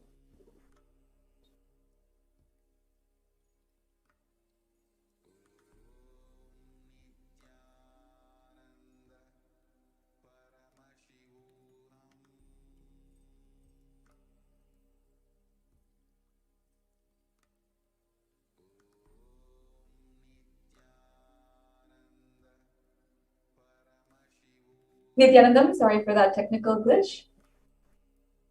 Yes. So I'm just going to reread this quote and then go over some statistics that literally could give anyone goosebumps and shivers. The conquering armies burned villages, devastated the land, plundered people's wealth, took Brahmins and children and women of all classes captive, flogged them with thongs of raw hide, carried a moving prison with them, and converted the prisoners into obsequious Turks. Now let's just look at these numbers. Over the course of the entire Islamic invasions, we know, and this is just a recorded number, we know for a fact that the recorded number is so much less than what the Islamic invaders actually did. So we know that 200 million Hindus were slaughtered by Muslim invaders, 100,000 temples were destroyed, and 1 million deities and sculptures were absolutely demolished.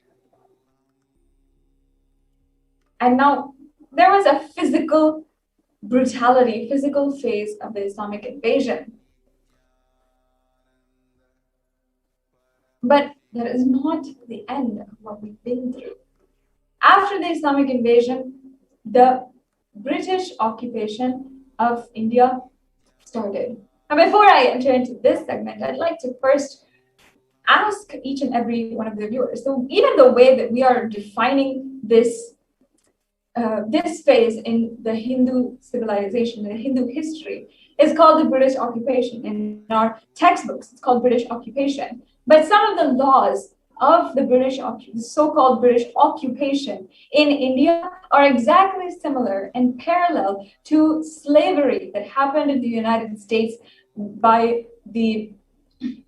against the African American people. So why are we not calling it the Hindu slavery? Why are we not calling it a huge racist movement against Hindus?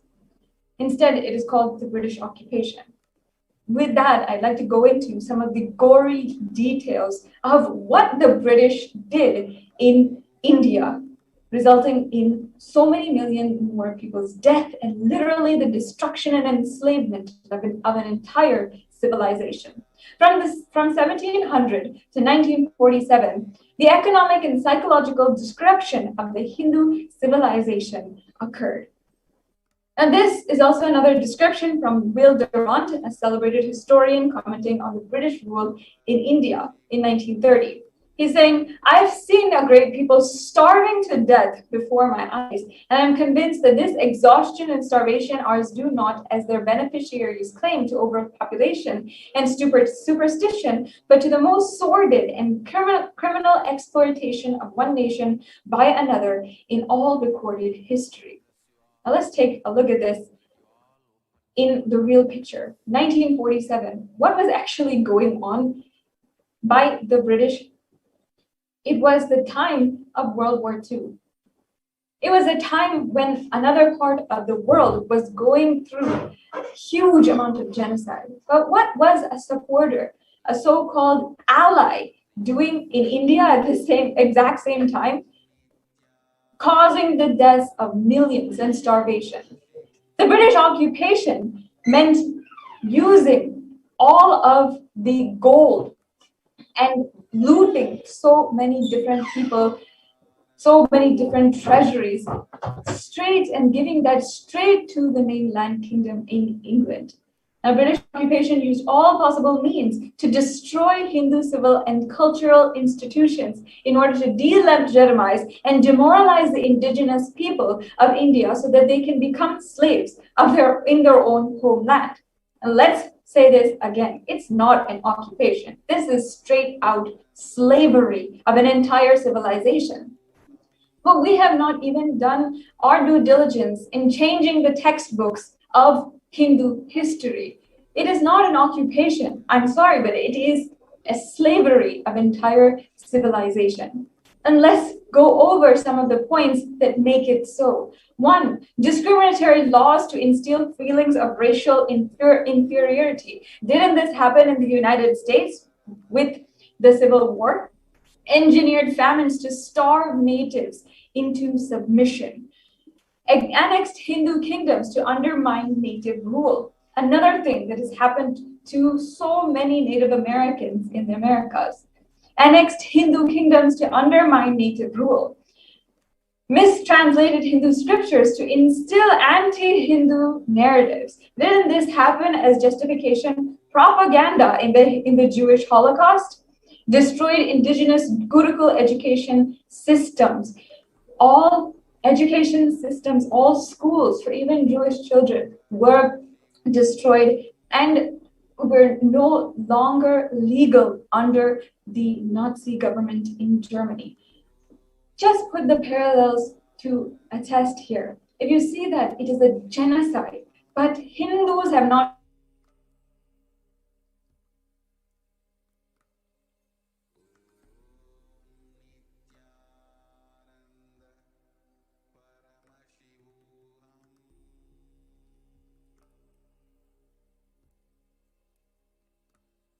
meant $45 trillion, which was looted from India, and 45 million Hindus dead due to famines and poverty imposed by British policies in reprisal of killings for the 1857 mutiny, and 680 native kingdoms usurped by the British Raj.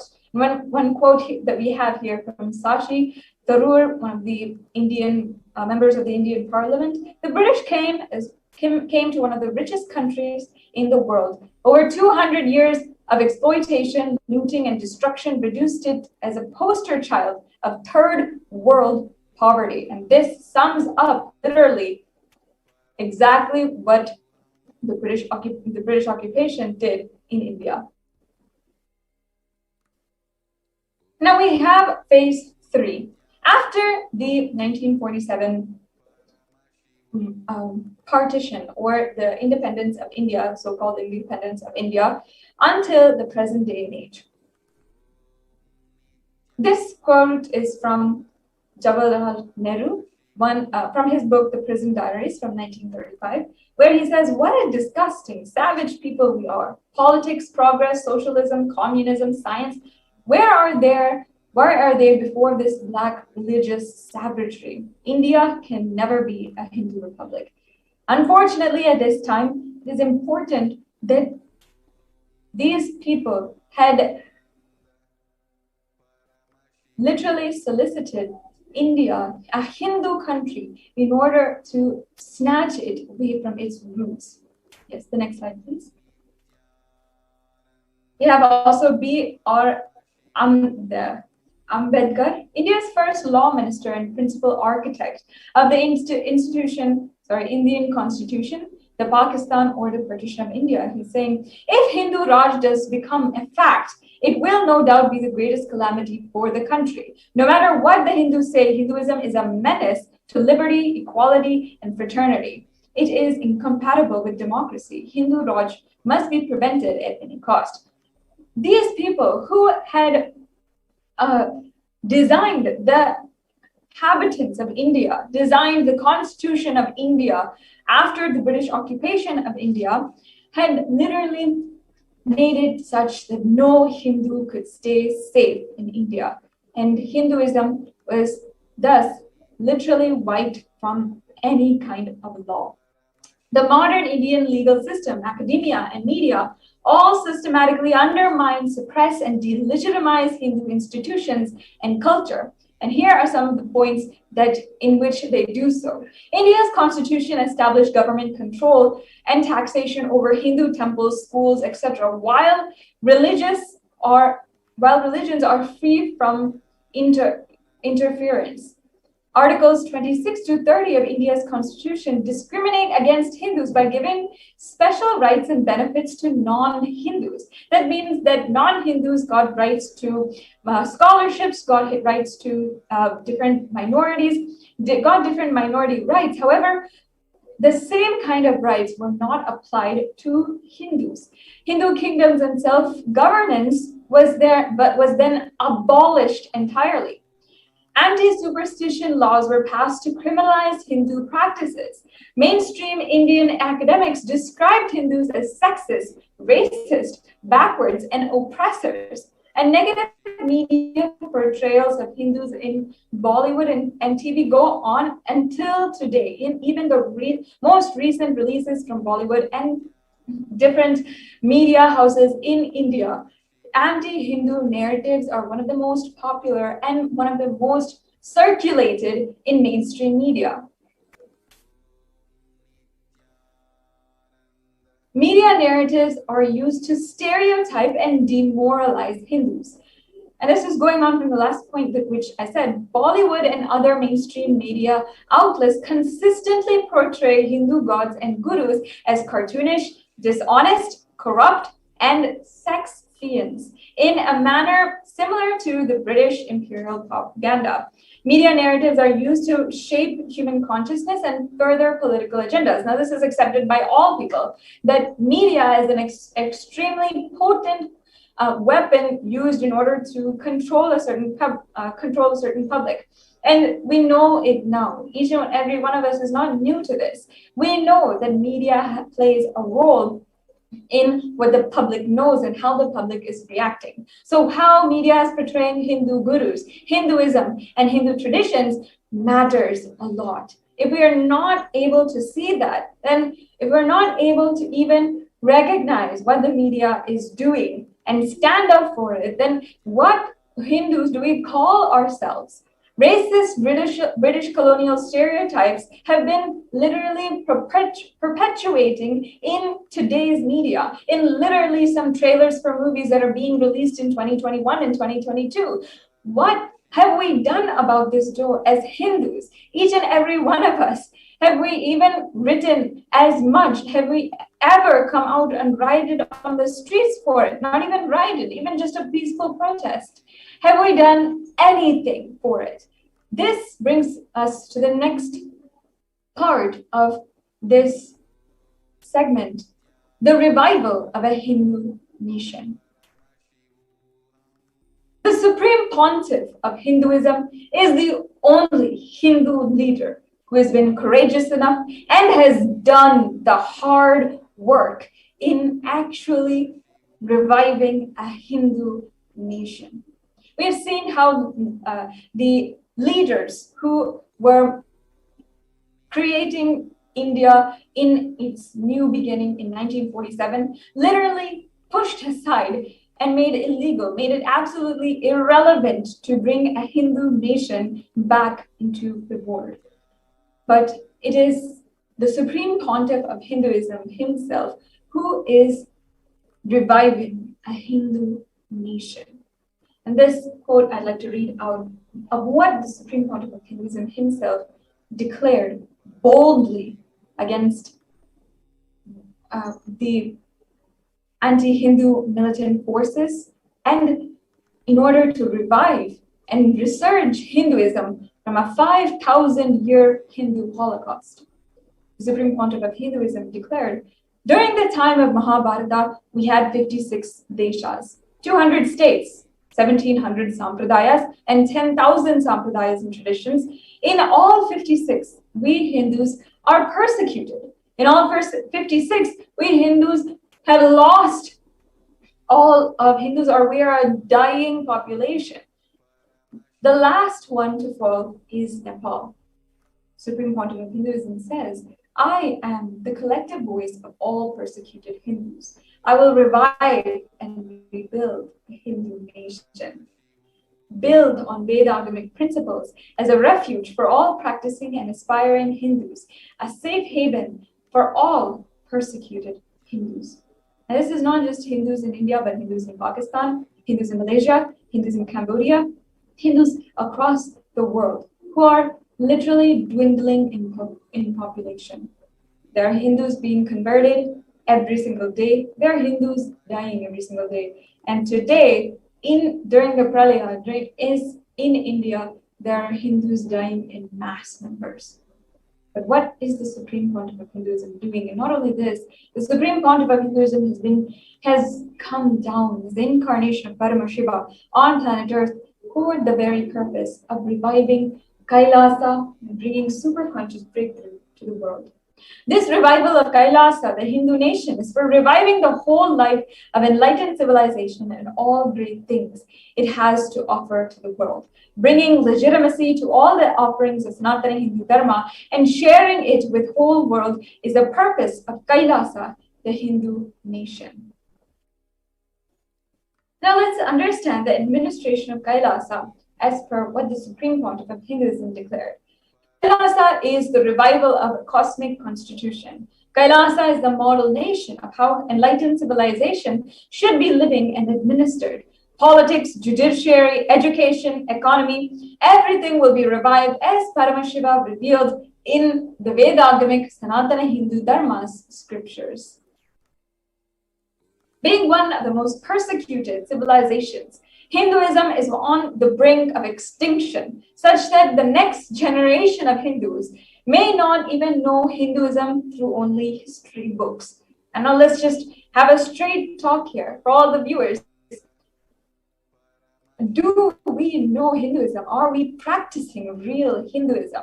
If you are an NRI or if you are watching this, you're maybe under the age of 30. Are we really practicing Hinduism? You might be in America, you might be in anywhere in the world. You might be wearing bindi every day. You might be wearing Hindu traditional clothes and you might be proud of your culture. But are you doing your responsibility to protect Sanatana Hindu Dharma from further destruction? What can we do to stand up for Hindu civilization and all that it has to offer to the world? Today, Hinduism is a political orphan. The preservation and restoration of Hinduism's spiritual and cultural heritage is impossible without a national identity. There is no Hindu nation in even India is proud of being secular, even as Hindus are dying every single day now during the pandemic. What can we do to save Hinduism? This is for all of the Hindus who are born Hindus, practicing Hindus, who are sympathetic towards Hindus, or even people who are curious for Hinduism. It is time now to reclaim our Hindu identity. Hinduism is responsible for our successful life. You are Hindu and you are healthy, wealthy, rich, successful, peaceful, happy, respectable, have a stable family, have the best mental setup. Hinduism is responsible for it. Our ancestors, and Paramashiva himself is the one who is responsible, who has given the gift of each and everything that we are enjoying today. Hindu identity is responsible, and Hindu scriptures are responsible. It is the Hindu scriptures that have given us the mental setup that we have today. If we see Hindus across the world, we have the least amount of divorce rate in all countries. In India, even less than 1% of divorce happens, and giving us stable families, giving us stable growth and happiness during our childhood, and making us successful in the outer world, making us being able to go to some of the largest and best universities in the world, and helping us be extremely successful in the largest, most successful companies in the world, and helping an entire civilization grow just out of technology and artificial intelligence. The next slide, please. Hindus are the richest and most successful ethnic community in the world. Hindu scriptures, Hindu lifestyle, and our enlightened masters are responsible for this. Hindu thought currents are responsible for this. Hindus are the most educated religious group in the United States. Is actually what is actually noted in the Hindustan Times as of 2019. That is not too long ago. And in fact, even today, Hindus are benefiting the most from the Hindu background that we've had. Not just anti-Hindu elements being active. It is responsible Hindu leaders who are inactive that have caused this destruction of Hinduism. It is now time that we have to take responsibility for Hinduism and let all Hindus all over the world reclaim our Hindu identity. And it is our responsibility as Hindus. It is the responsibility of Hindus to revive this ancient enlightened civilization again and again, and give all the gifts of the enlightened civilization to humanity. According to the World Health Organization, more than 264 million people of all ages suffer from depression. And according to the World Drug Report of 2019, 35 million people worldwide suffer from drug use disorders. According to the World Health Organization, once again, close to 800,000 people die due to suicide every year. And which is actually, if you do the math, one person every 45 seconds. Worldwide, more than 700 billion people, 700 billion land animals are killed for food every single year.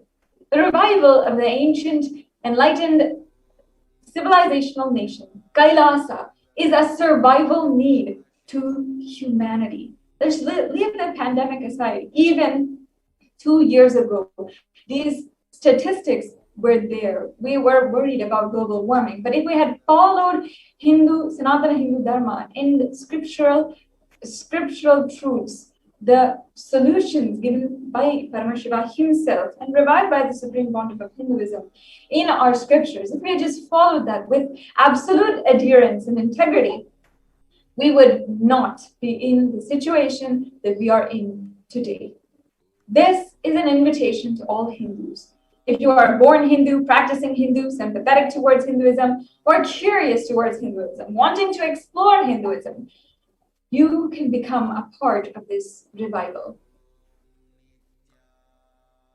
Now, let us understand from the Supreme Pontiff of Hinduism as the only hope for humanity who is reviving this, the sole, courageous, brave, and absolutely dedicated leader for the revival of Kailasa. How he has brought Kailasa as a gift for each and every one of us. Let's now watch this video where the Supreme Pontiff of Hinduism gives us exactly what we need to know.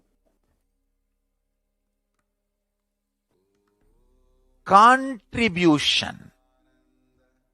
Hinduism, Veda Agamas have great things to contribute to the world. Like the great power manifestation science, the ancient culture and arts, the ancient lifestyle truths, the ancient medical practices and medicinal knowledge, the ancient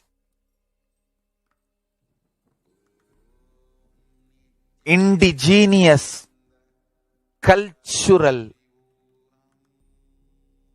heritage and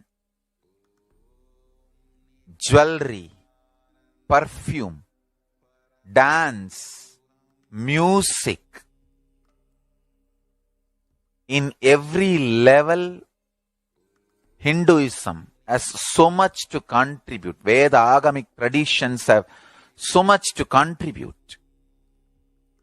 To share all this with the world, to contribute to the world.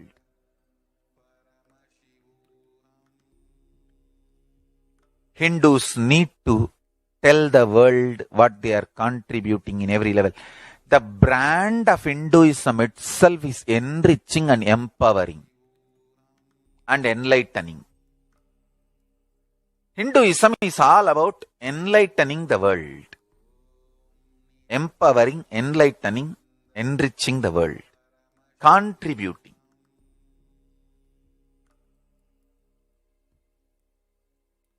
That is our spiritual life. That is our spiritual strength. That is our spiritual core principle. O humanity,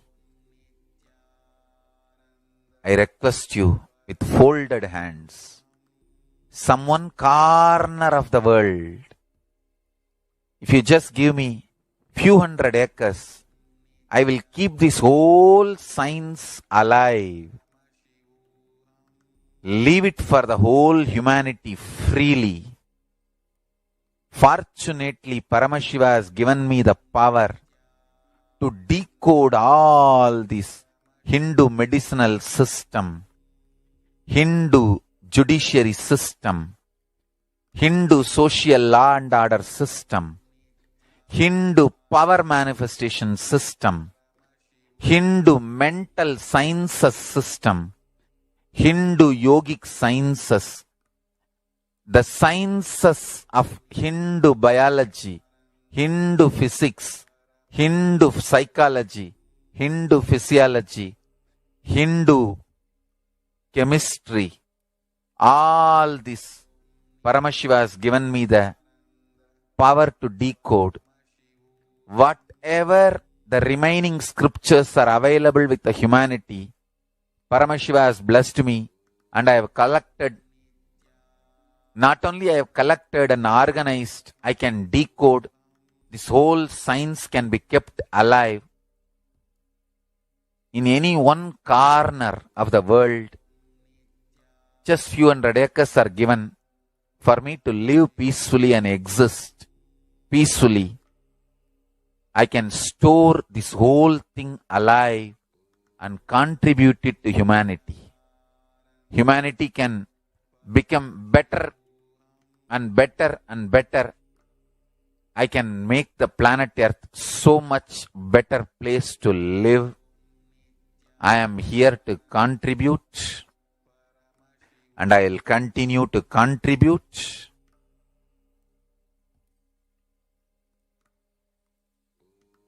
As long as I am allowed to live, I will contribute. I have collected all the remaining available scriptures, maybe 2 crore books, 2 crore means 20 million, I think, books on Hindu physics, Hindu chemistry, Hindu biology, Hindu physiology, Hindu psychology, Hindu law and order, Hindu social system, the power manifestation sciences of Hinduism, yogic sciences of Hinduism. I have collected, and Paramashiva has given me the blessings and power to decode. I have decoded and continuing to decode them. If the humanity, somebody is kind enough to give me few hundred acres in one corner of the world and let me live peacefully, I can keep all these scriptures there and go on sharing with the world, revealing these whole sciences to the world, and go on contributing. I don't need anything other than one cup of curd rice every day, that's all. A cup of curd rice per day, over. I can go on be giving this to the world. I can add to the world. I can make the world better place to live. That's all I have to say.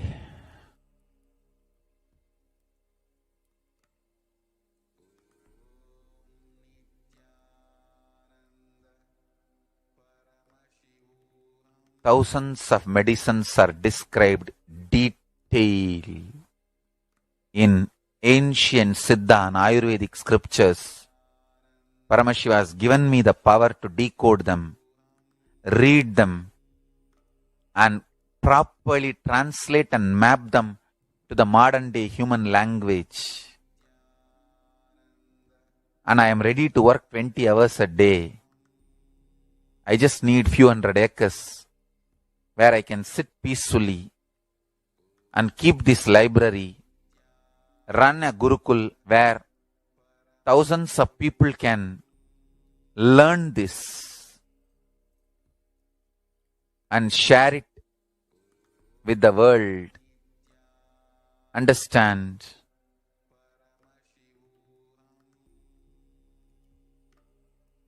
I am only interested in contributing.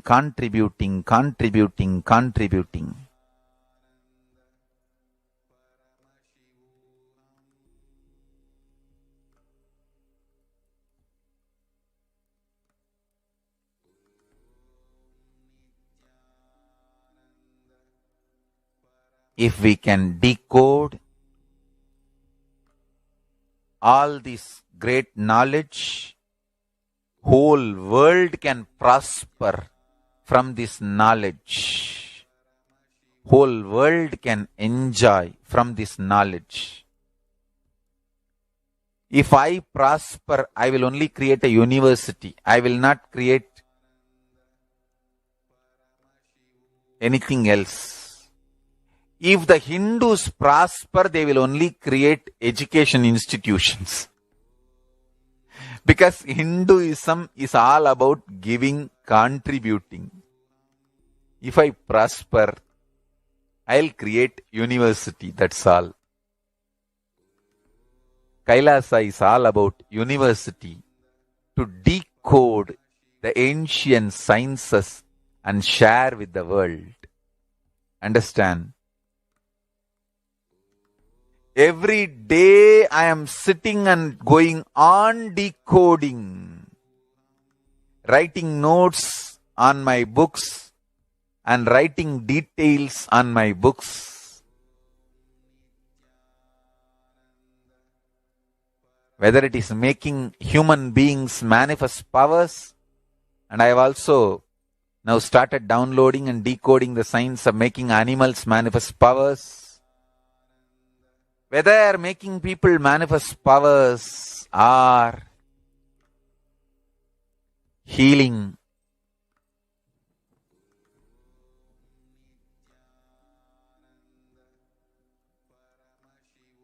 in every level, Life is all about contribution, contribution, contribution.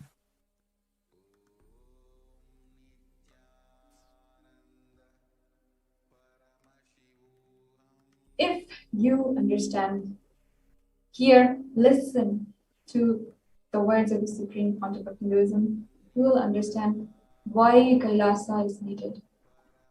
And Devi Parashakti has warned all of Hindus that right now, what is going on in India is because we have not stood up. But for Hindus, it is not too late. You can declare now. You can change your future and change now and reclaim our Hindu identity. We must stand up now, and it's not too late. If you feel that this is your path, if you're a Hindu, if you are born Hindu, practicing Hindu, if you're sympathizing towards Hinduism, or you're even curious, or you're just wanting to explore Hinduism, now you can ask in this Devi Parashakti Akashic reading that you want to start reclaiming your Hindu identity. You want to stand up as a Hindu with the Supreme Pontiff of Hinduism, led by the Supreme Pontiff of Hinduism, and have her blessings and her grace and protection in this courageous and needed, survival needed effort. As we continue on in today's program, we will be understanding the different breakthroughs that people have had in this during the Devi Parashakti Akashic reading, and how you can have those breakthroughs in your life as well. How the Supreme Pontiff of Hinduism has literally opened up Kailasa to protect humanity and protect Indians and those who are really rushing, desperate for protection in Kailasa and Adi Kailash. So stay tuned for all of these upcoming segments as we go further on in today's program.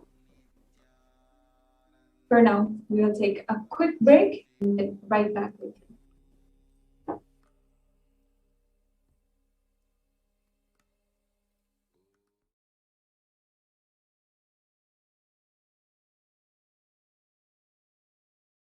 Listen intensely. Life, consciousness in you does not end while your body drops dead. It moves from different universes, vertical time zones, lives in different time zones as per its free will, knowledge, desire, but ultimately to get enlightened, complete liberation, Paramashiva Padam, your soul has to come back to this karma bhumi, the Bhumandala.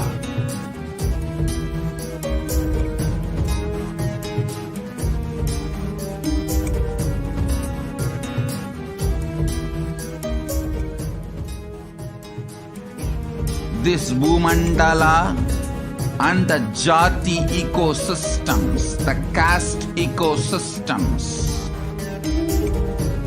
Hindu, Jnana, Sannyasa, Yoga, Grihastha, multiple spiritual ecosystems are created for the souls to come back and rebirth and grow more and more towards enlightenment easily, quickly, in accelerated speed and space.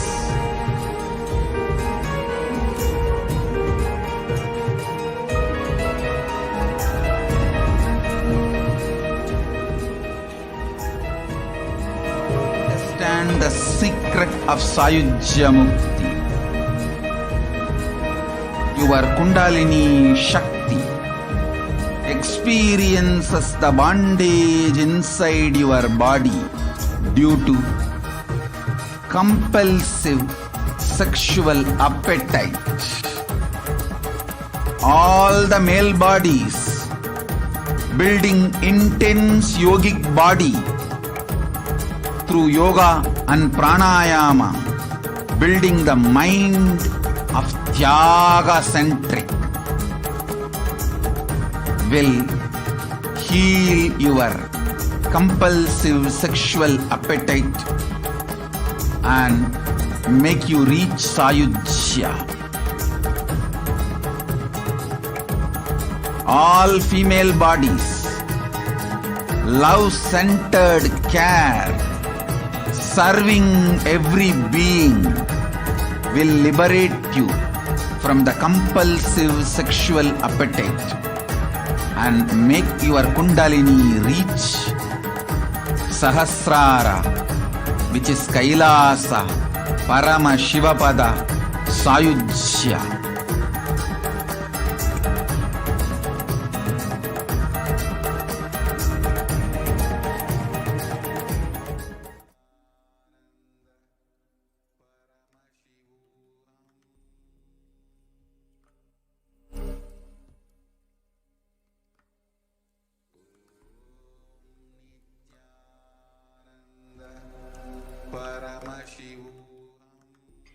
Yes, Nithyanandam everyone. Welcome back. So we'll be moving on to the next segment of this program. How can you offer your gratitude to Devi Parashakti today before we receive her blessings and darshan?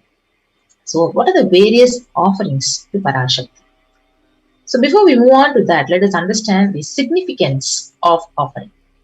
So offering is a giving of divine gift of pure love, devotion and oneness. And it consists of two parts. Number one is giving and number two is accepting.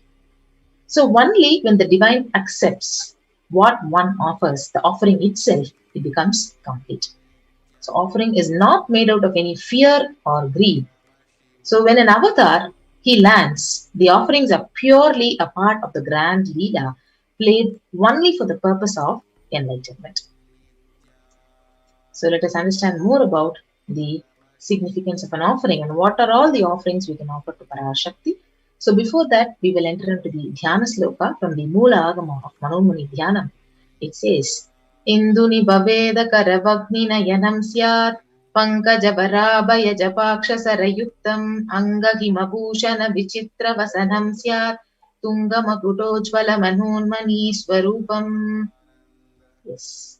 This beautiful Dhyana Sloka, it just talks about Devi like she has a moon-like face, holding the Vedas, the books on hand, the fire in eyes, with lotus flower, grazing and blessing hands, and one hand with Japamala, beautifully decorated with jeweled ornaments in wonderful clothes, shining Bing crown, and her name is Manonmani.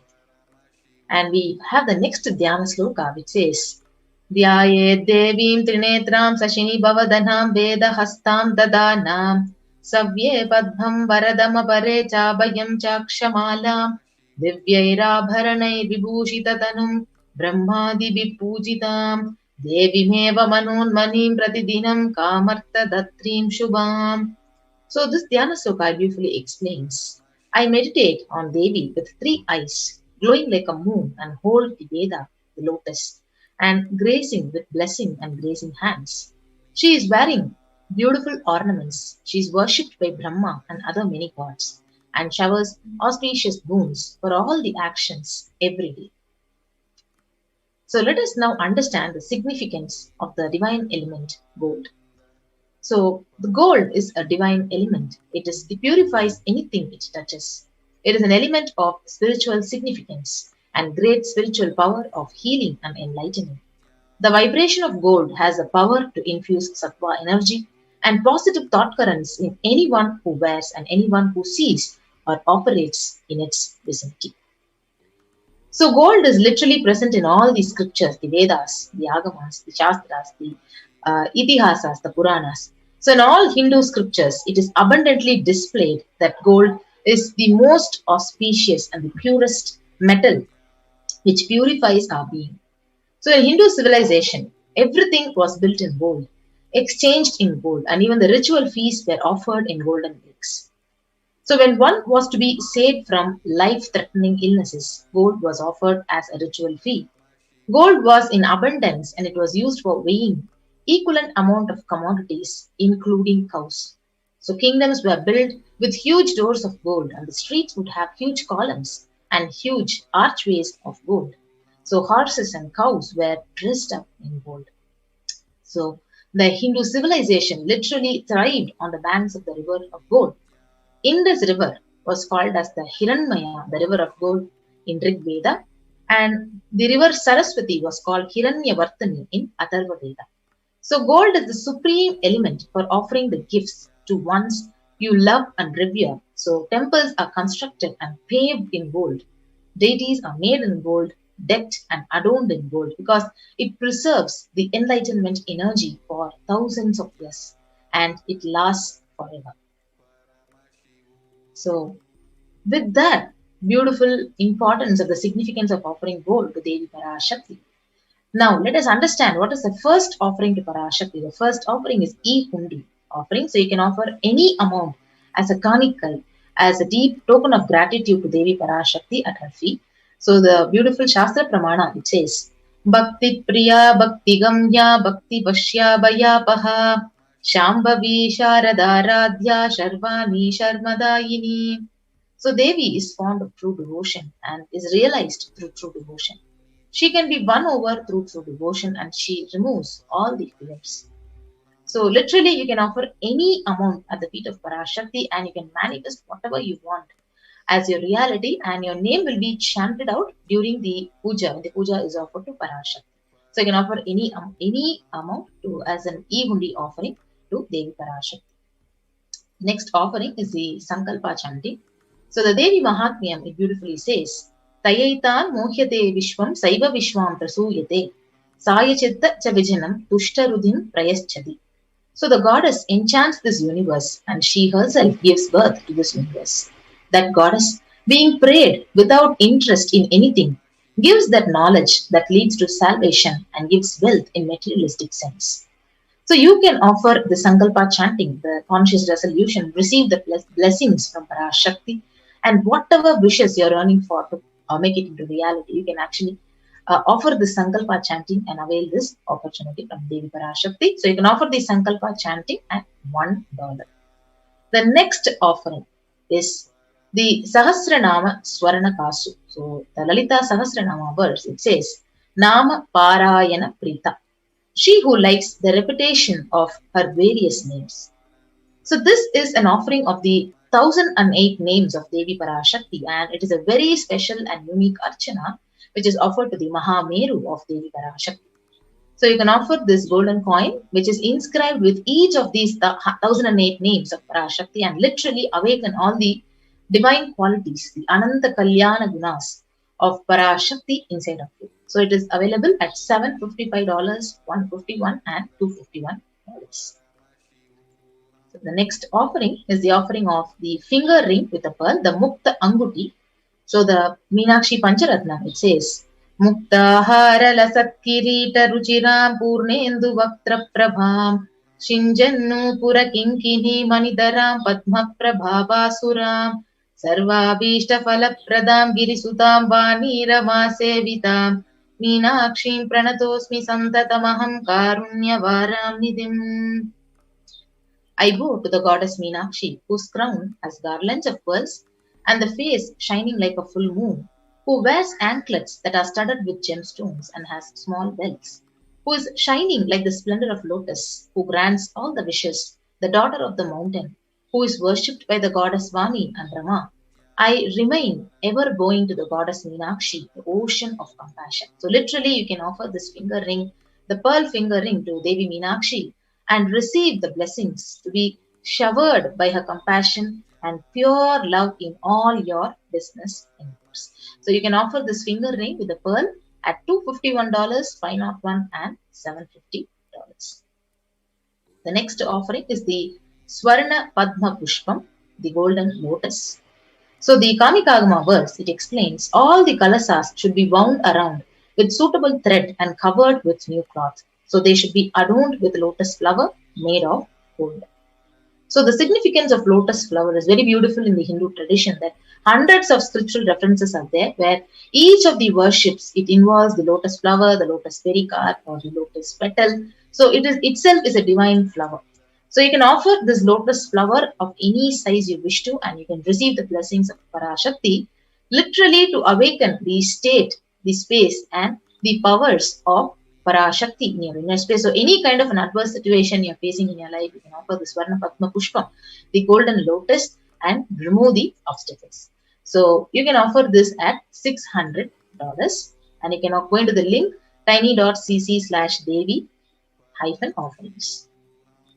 The next offering is the offering of the golden toe ring, the Swarna Metti.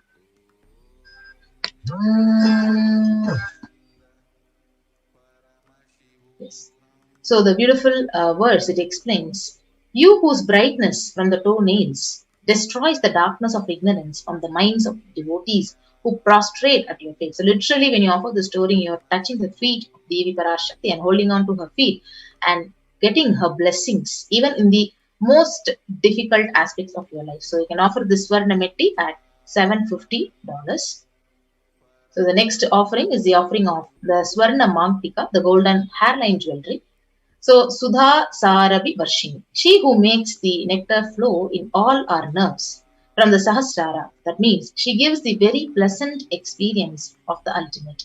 So the Mangtika, it represents the nectar flowing from the Sahasrara chakra, which is fully opened. So you can offer this Swarna Mangtika to Devi Parashakti and receive her blessings of achieving the blissful state of overflowing gratitude and space of complete completion. So the next offering to Devi Parashakti is the offering of Pratyaksha Pada Puja. So the Saundarya Lahari, it beautifully says that the nails of Parashakti have been sharpened by constantly being touched by the crowns of the celestial beings who always prostrate before Devi. So Tamo Guna is darkness, and in this sloka, the tamas is indicative of ignorance in the minds of devotees, and by constantly prostrating before Devi, their ignorance is removed and they attain knowledge.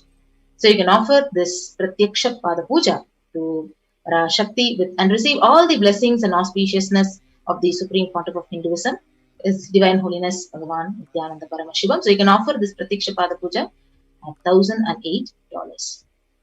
So the next offering is the offering of Vastra Seva.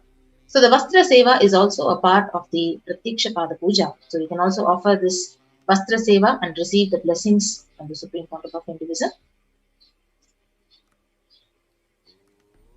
So here we have the list of all the offerings to Devi Parashakti, the E-Hundi offering. So you can offer any amount at the feet of Parashakti and offer it as a kanika to the feet of Parashakti. Next is the Sankalpa chanting, the offering your conscious resolution for $1. The Devi Sahasranama Kasu, the golden coin with the sacred name of Devi inscribed in each of the golden coin. The Mukta Anguti, the pearl finger ring. The Swarna Padma Pushpam, the golden lotus flower.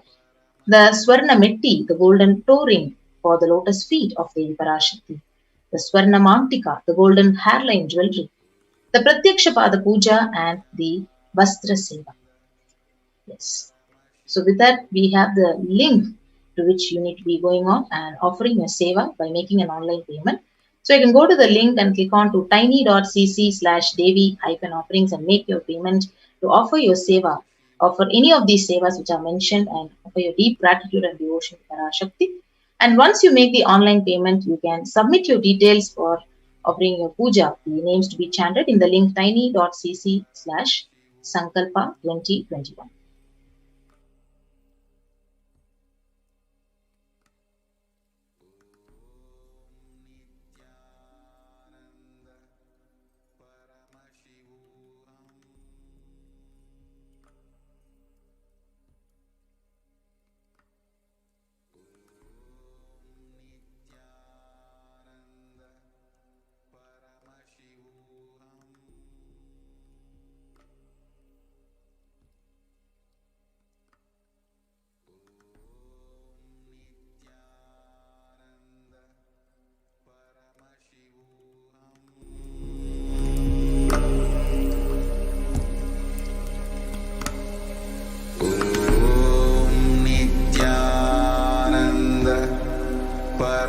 Paramashivoham.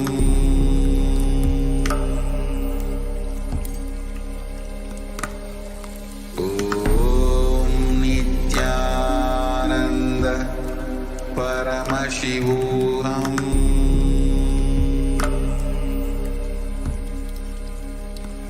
So now I'll be taking you through a small walkthrough of how to make the online payment for offering the seva to Parashakti. So once you click on to the link tiny.cc/Devi offerings, you'll be guided to this page, and you can go and choose an option. So whichever option you want, you can actually opt for that seva. For example, if you want to offer the Swarna Padma Pushpam, you can go and click on to the Swarna Padma Pushpam and add to the cart.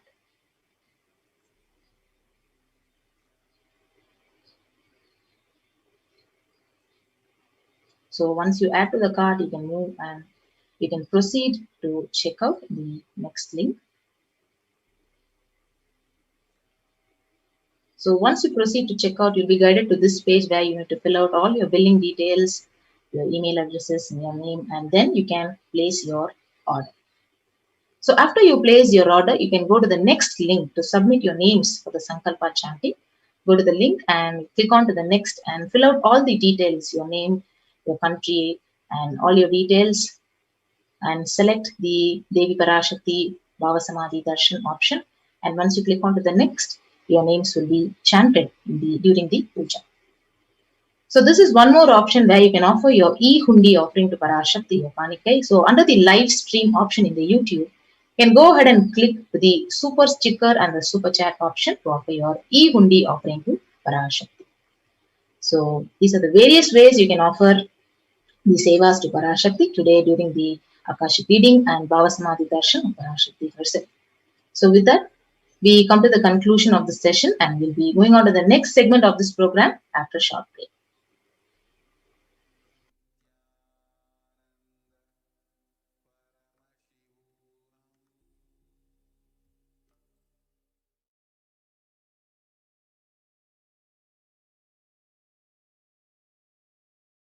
Listen intensely. Life, consciousness in you does not end while your body drops dead. It moves from different universes, vertical time zones, lives in different time zones as per its free will, knowledge, desire, but ultimately to get enlightened, complete liberation, Paramashiva Padam, your soul has to come back to this karma bhumi, the Bhumandala.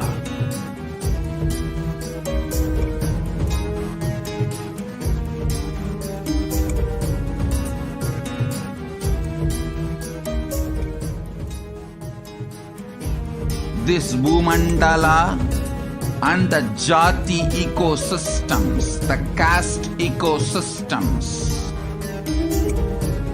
Hindu, Jnana, Sannyasa, Yoga, Grihastha, multiple spiritual ecosystems are created for the souls to come back and rebirth and grow more and more towards enlightenment easily, quickly, in accelerated speed and space.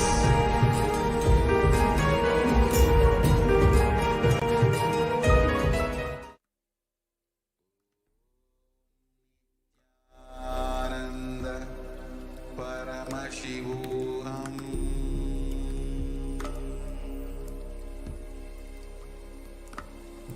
Om Nithyananda Paramashivoham.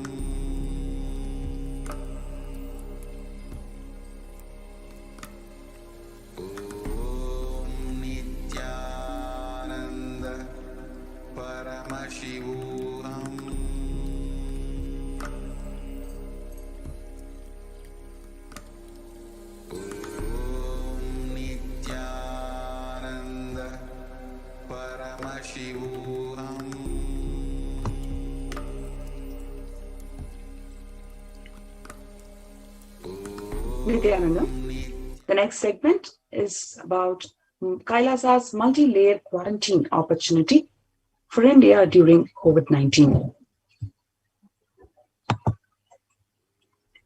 Before we move into the segment, let's have a quick glimpse about the revelations of Devi Parashakti on 12th of May 2021, when she revealed that India is the biggest spiritual land where enlightened beings happen again and again, flower as the enlightened beings and benefit the world. We cannot afford to lose Bharadam. We cannot lose the enlightenment womb.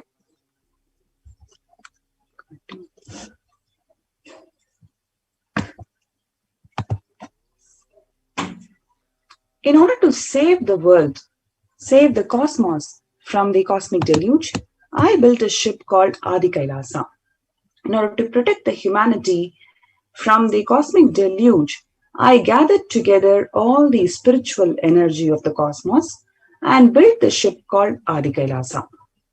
Due to the cunning strategy of the treacherous people and the ruling of the enemies, the captain of the ship itself had to leave the ship.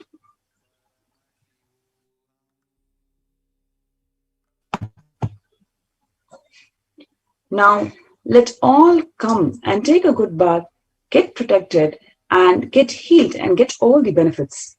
Make use of the ship which I built out of huge grace and compassion, and protect yourselves from the cosmic, deluding, destructive dance. For India, I made the ship as protection, the Nithyananda Lingam in Vaidya Sarovar. Go to Adi Kailasa, crores of people will come there looking for health, Navapashana water, feast and medicine.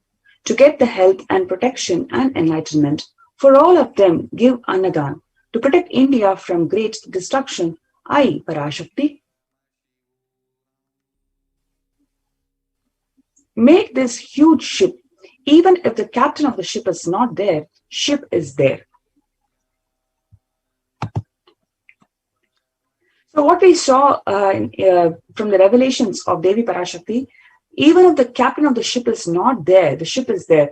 The captain of the ship, the supreme pontiff of Hinduism, Jagadguru Mahasanidana, His Divine Holiness Swamiji, even if he is not there, because of the brutal persecution from the anti-Hindu elements and anti-Guru Hindu media mafia and the Neo-Hindutva groups, because of the brutal persecution from them, even if the captain of the ship is not there, he has built this ship out of grace and compassion.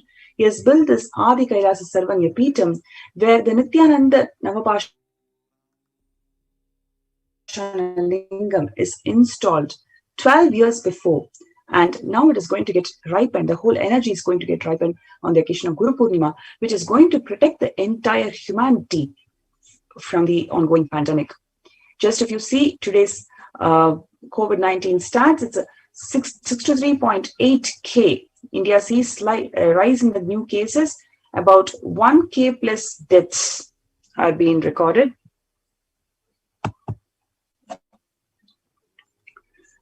The coronavirus new variant, new Delta plus variant in India, all you need to know about the new strain.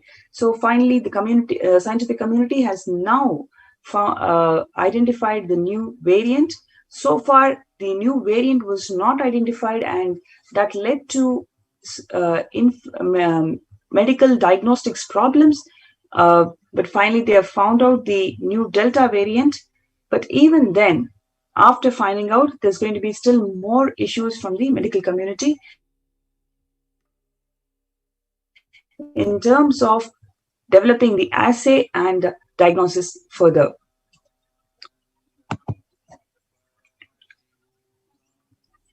Now, let us see the contributions of the Supreme Pontiff of Hinduism, for which he was persecuted. What made these anti-Hindu elements to persecute Swamiji? If you see Swamiji's contributions, it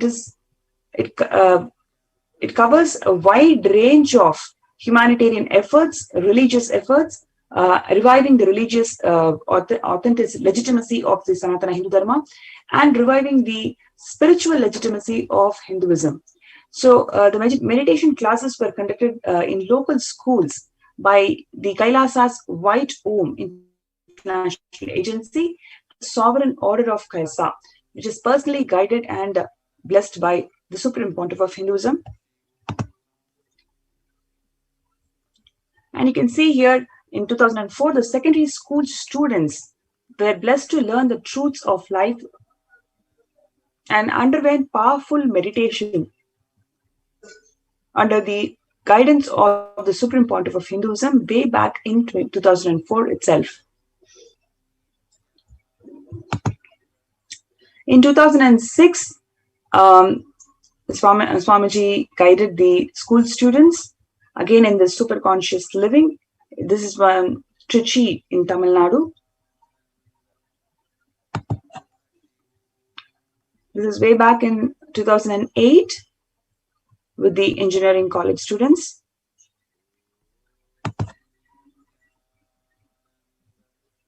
This is the first confluence for the world peace to honor the memory of those who lost their lives and of those who risked their lives to save others during the terrorist attack at the World Trade Center on September 11th, 2001.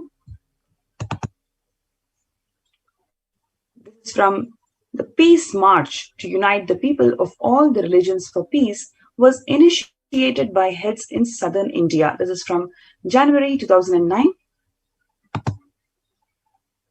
This is from the Peace Walk by the Peacekeepers of the Sovereign Order of Kailasa in South India.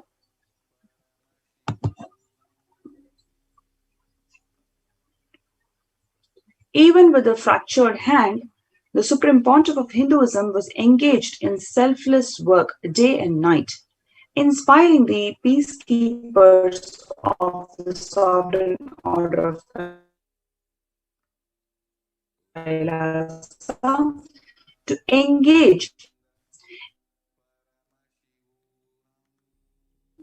protruding out of the skin. In 2013, 2 steel implants that were fastened in 2011 were removed as the bones had healed completely. This picture is after that surgery.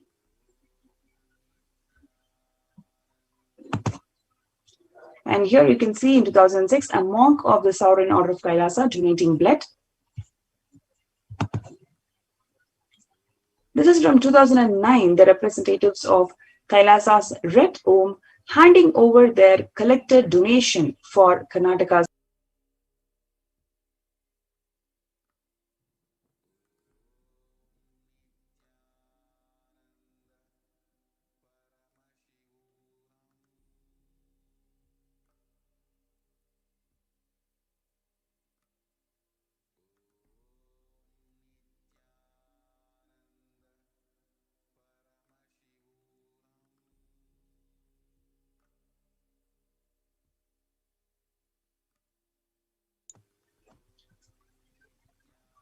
April 2008, a spiritual conference and meditation program led by the Supreme Pontiff of Hinduism, organized by Kailasa's White Om, attended by the citizens of Kailasa. The message here from the former President of India, Dr. APJ Abdul Kalam, commending the Supreme Pontiff of Hinduism on the occasion of Jayanti on 30th December 2007 for creating a peaceful environment in the society by making the citizens spiritually aware, it being an important societal mission. And he recognizes that Nithyananda mission, Kailasa, is across 33. And here you have the former President of India during a meeting in Delhi, and he releasing the flagship book And he's giving this whole commendation and very heartfelt wishes and his message to the world saying, Swamiji, it is such a joy to experience your blissful smile. When we were children, we lived blissfully, smiled a lot, and were really happy and fulfilled. But as we grow, we lose our smile. Yet when I see you carry and radiate such a divine bliss. If I could ask you for something, Swamiji, I would request you to spread the same bliss that you carry inside you to the entire world. If you could do that, I would be very happy. And needless to say, that is exactly and a lot more than what the former President of India asked the Supreme Pontiff of Hinduism has been giving to the world in various levels. 22nd March 2007, one can see the California Legislature Assembly recognizing the Supreme Pontiff of Hinduism as an enlightened master, modern mystic, greatest saint of modern happiness through meditation.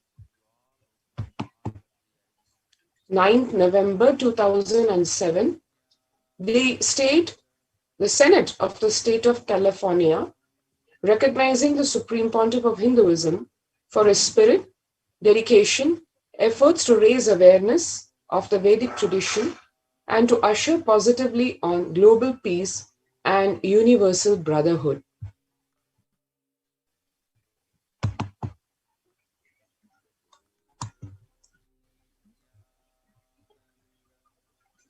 One can see various certificates, including 1st September 2009, from this time from Canada, Toronto, recognizing the Supreme Pontiff of Hinduism for his contributions as a global ambassador.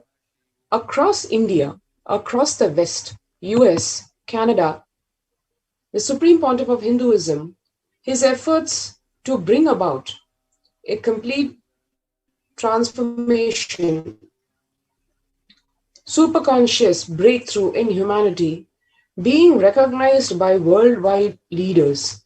6th October 2009, Oklahoma City acknowledging the Supreme Pontiff of Hinduism for his unselfish service to the people of Oklahoma City while serving for their spiritual well-being. So the whole world, in a very short time, recognizing the Supreme Pontiff of Hinduism and his contributions to humanity at large. Coming back to India, 30th April 2016, a postage stamp on the Supreme Pontiff of Hinduism was released by the Indian Postal Department on the occasion of the Kumbh Mela, which is the largest spiritual gathering on the planet Earth. 24th October 2015, the Senate of the State of California recognized and congratulated the Supreme Pontiff of Hinduism for highlighting and educating the community on Kumbh Mela. And 11th October 2015, one can see the Akhil Bharatiya Akhada Parishad, which is the apex body of Hinduism, giving the authorization and requesting the Nithyananda Hindu University, which is as only organization that can conduct the Kumbh Mela festival outside India. Here it is saying, the letter which is saying, since 2007, Nithyananda University and Nithyananda Sangha have successfully conducted 4 Kumbh Mela events in the United States of America, and we are confident that they will continue to do so in a way that preserves the sanctity and significance of the festival.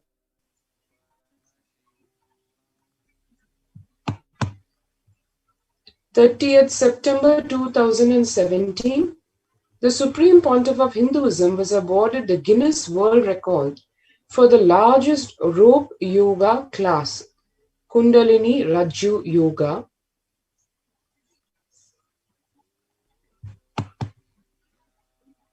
October 2017, the Supreme Pontiff of Hinduism was awarded the Guinness World Record for the largest pole yoga, Shiva Stamba Yoga class. And no other spiritual leader having such a credential to his credit, where 3 Guinness World Records, and in a pretty short span of 3 months, 16 December 2017, yet again another world record, the largest human Om symbol, and which is being given to the Supreme Point of Hinduism and the Nithyananda University at Bangalore on 16 December 2017. So, across the world, within India, and setting world records, which for a lifetime is an achievement for someone, in this case, the Supreme Pontiff of Hinduism establishing 3 Guinness World Records in 3 months. And 18th October 2017, a whole city, the city of Montclair, is declaring Paramahamsa Nithyananda Day in recognition of the Supreme Pontiff of Hinduism's contribution to the superconscious evolution of humanity. Across the whole decade, way back in 2012, the Supreme Pontiff of Hinduism was named among the world's 100 most spiritually influential personalities by a renowned esoteric magazine, Body, Mind, Spirit. One can see here Supreme Pontiff of Hinduism listed as one of the top world influential personalities. And a few years back, 31st May 2018, this time in the field of humanities, the Supreme Pontiff of Hinduism was conferred the honorary doctorate in humanities by the Commonwealth University. 29 October 2018, the United Nations Global Development Organization respectfully presented to the Supreme Pontiff of Hinduism for, you see, the certificate for the superconscious evolution of humanity.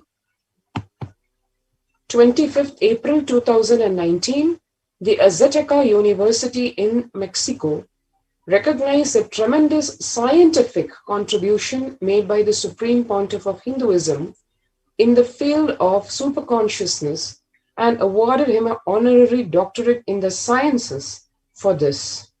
So one can see, spanning the whole spectrum, be it certificates of recognition, invitations, receiving the keys to the cities, honorary doctorates, Guinness World Records. Everything and much more is what the world showered on the Supreme Pontiff of Hinduism in the whole decade.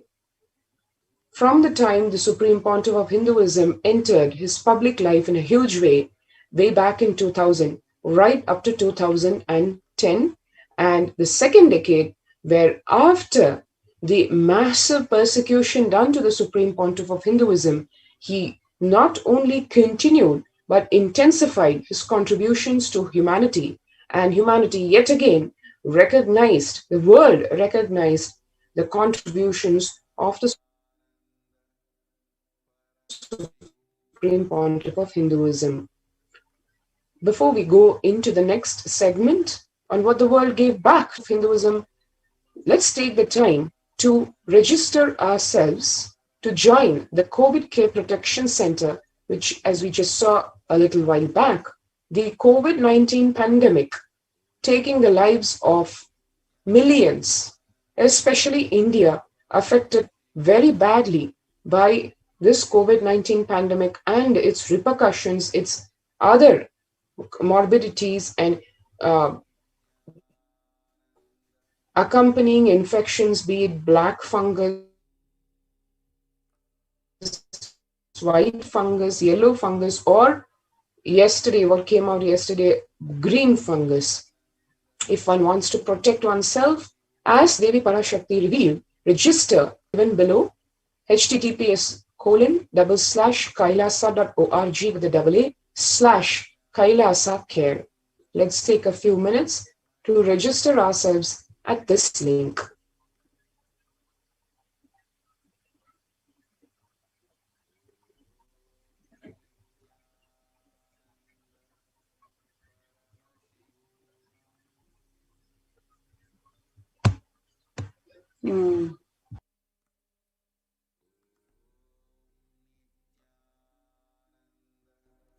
Paramashivoham.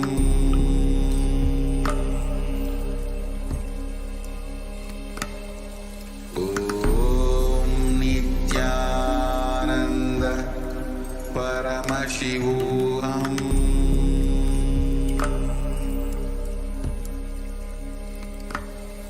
Om Nithyananda Paramashivoham.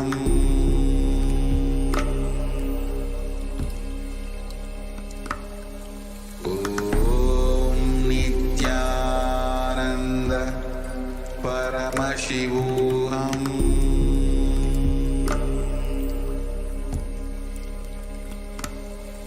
Om Nithyananda Paramashivoham.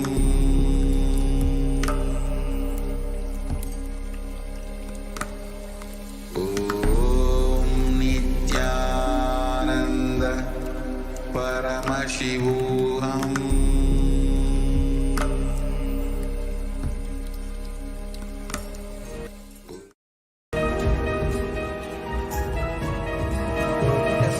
The secret of Sayujya Mukti.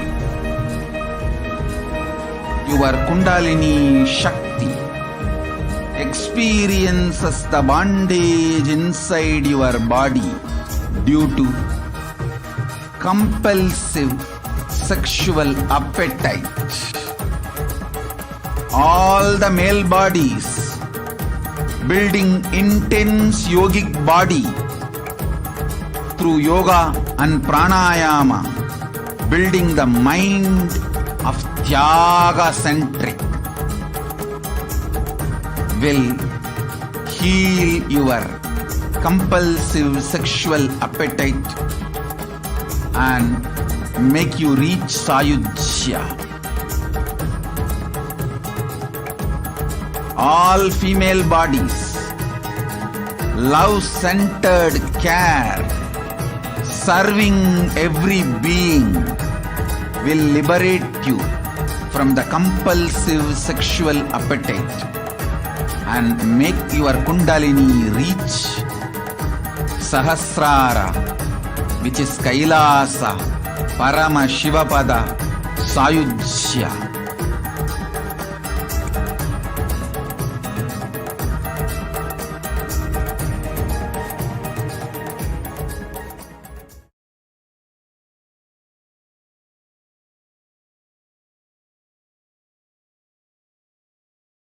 Listen intensely. Life, consciousness in you does not end while your body drops dead. It moves from different universes, vertical time zones, lives in different time zones as per its free will, knowledge, desire, but ultimately to get enlightened, complete liberation, Paramashiva Padam, your soul has to come back to this karma bhumi, the Bhumandala.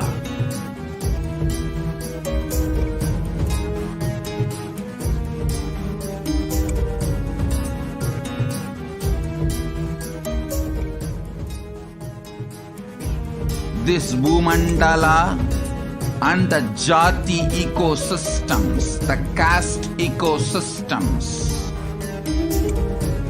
Hindu, Jnana, Sannyasa, Yoga, Grihastha, multiple spiritual ecosystems are created for the souls to come back and rebirth and grow more and more towards enlightenment easily, quickly, in accelerated speed and space.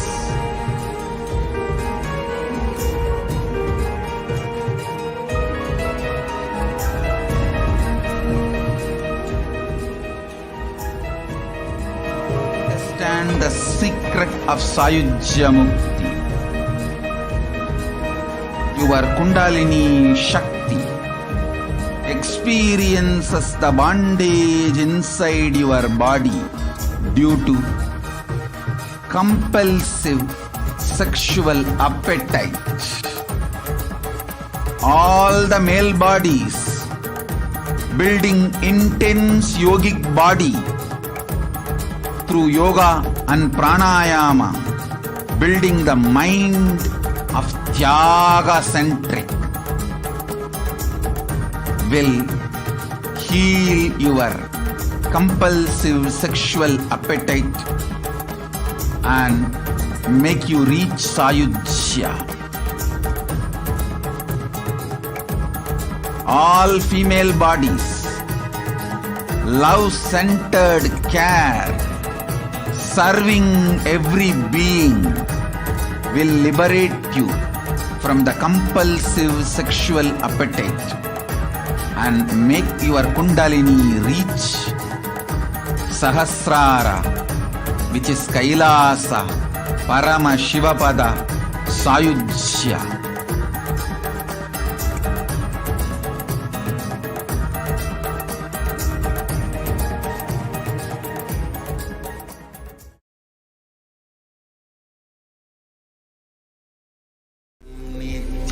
Nithyananda Paramashivoham.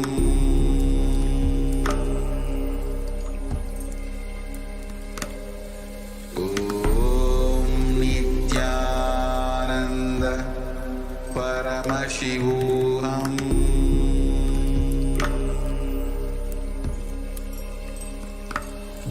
Om Nithyananda Paramashivoham.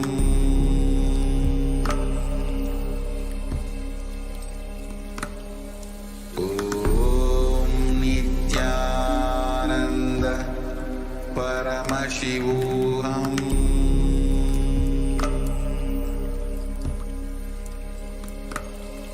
Om Nithyananda Paramashivoham.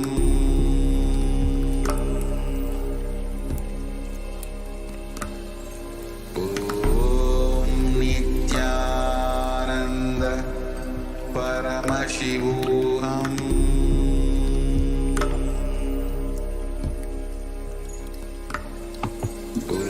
Om Nithyananda Next, we are going to Paramashivoham. see the persecution of the Supreme Pontiff of Hinduism. What made these anti-Hindu elements to attack the Supreme Pontiff of Hinduism?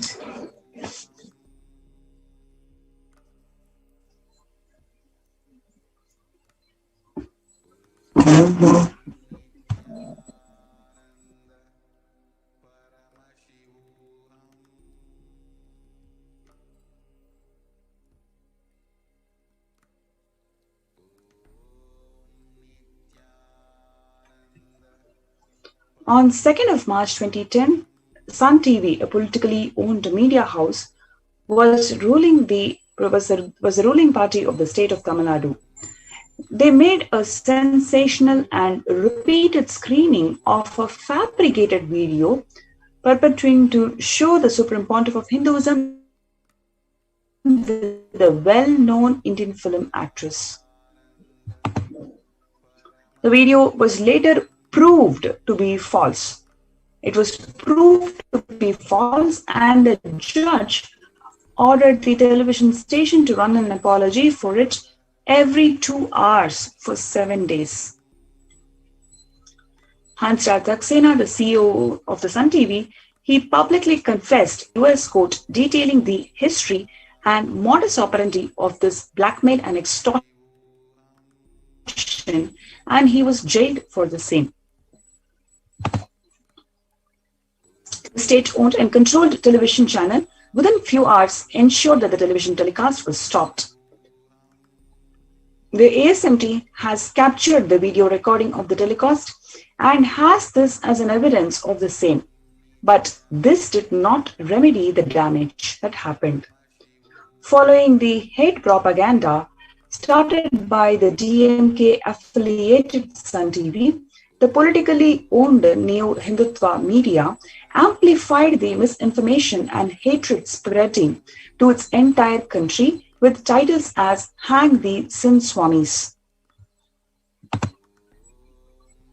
This resulted in marginalization of the Supreme Pontiff of Hinduism and his community, which is the Adi Shaivite minority community, that they were neither able to receive fair trials from the judiciary nor sympathy or empathy from the society.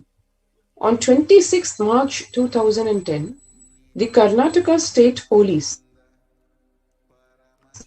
CID, unlawfully sent letters to banks holding the accounts of the public charitable trusts of the temple monastery of the Supreme Pontiff of Hinduism, illegally ordering them to freeze all the bank accounts of these trusts. So on the one hand, the persecution of the Supreme Pontiff of Hinduism with an absolutely false, baseless lawfare on him, coupled with massive hate propaganda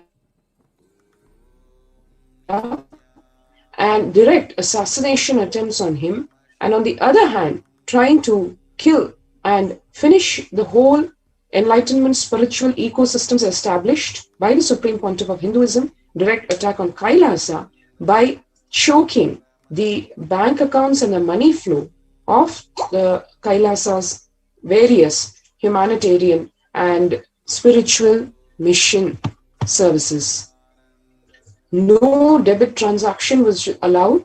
It was suddenly a whole freeze on the bank accounts, though the Supreme Pontiff of Hinduism was not involved directly in the functioning of these charitable trusts, they being public charitable trusts, and hence they were in no way connected even to the attacks, the illegal attacks on the Supreme Pontiff of Hinduism. But the whole aim was make the main source of food and basic amenities for the residents of the Adinam a huge struggle. It ended up that there was no food in the monastery. The residents were pushed to a crisis. The whole aim was shake and collapse the whole ecosystem so that people literally had to abandon the ship and run away. The residents were pushed to crisis and they were forced to survive by drinking rainwater, which collected underground, and live by sorting literally the good grains from the rotten ones and sit and sift through worm-infested rotten grains to just get some good grains. When the residents appealed to the court to seek relief against this absolutely illegal act of the state, the judge went on to make a mocking statement in the open court. If there is no food, eat air. Several residents and full-time volunteers actually had to flee the monastery due to starvation. Several social welfare and spiritual services of the monastery had to be discontinued.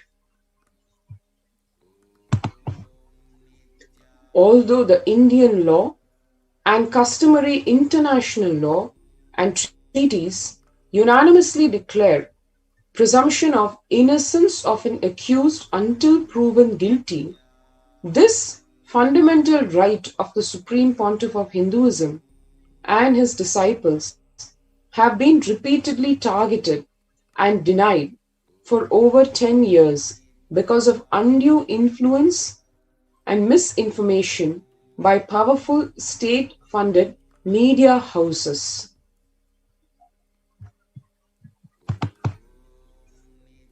On 11th June 2010, when hearing of the bail petition in the false case against the Supreme Pontiff of Hinduism, the High Court of Karnataka observed the undue media influence against the Supreme Pontiff of Hinduism, where it actually mentioned, the order mentioned, that the whole issue is being subsidized by the media. What does the word subsidy mean? As per the Oxford Dictionary definition, to give subsidy or subsidize means to give or contribute a sum of money to support an industry or business to keep the price of its product or service low. What the High Court observed was that the attacks and allegations on the character of the Supreme Pontiff of Hinduism were funded by the media, not sustained or corroborated by facts or any complainant or witness who was part of any case. One can see here the newspaper itself highlighting the facts that the court took serious exception to filing an incomplete affidavit when it found that the affidavit did not disclose anything on the recordings of statements by witnesses with regard to the case. And under the guise of suspicion, how long can you, police, torture a person mentally? This is the remark made by the judge of the High Court of Karnataka, actually empathizing with the Supreme Pontiff of Hinduism and a massive persecution done to him.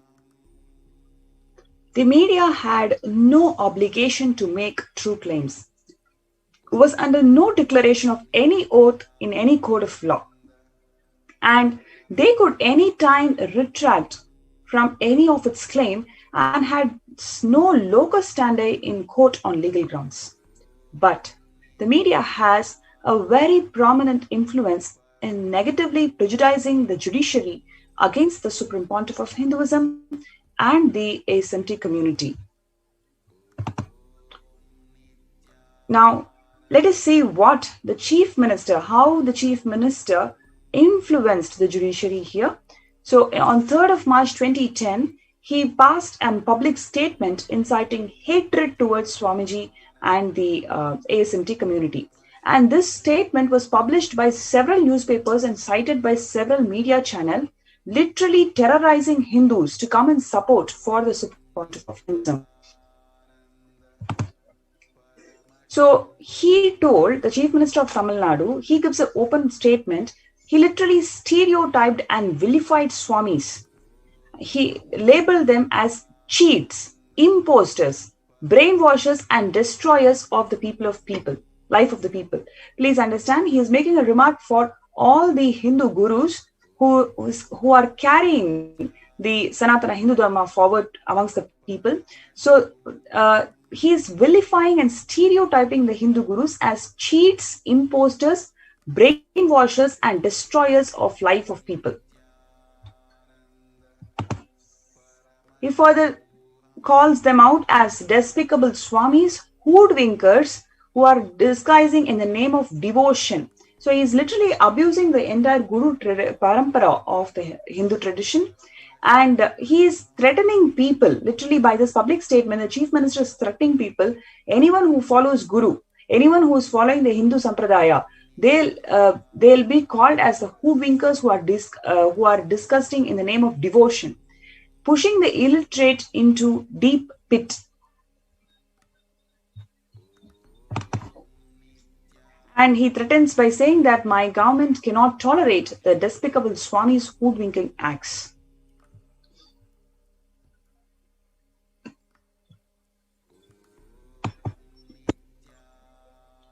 People who are deeply buried in ignorance, who cannot still understand these, or even if understood, do not want to change.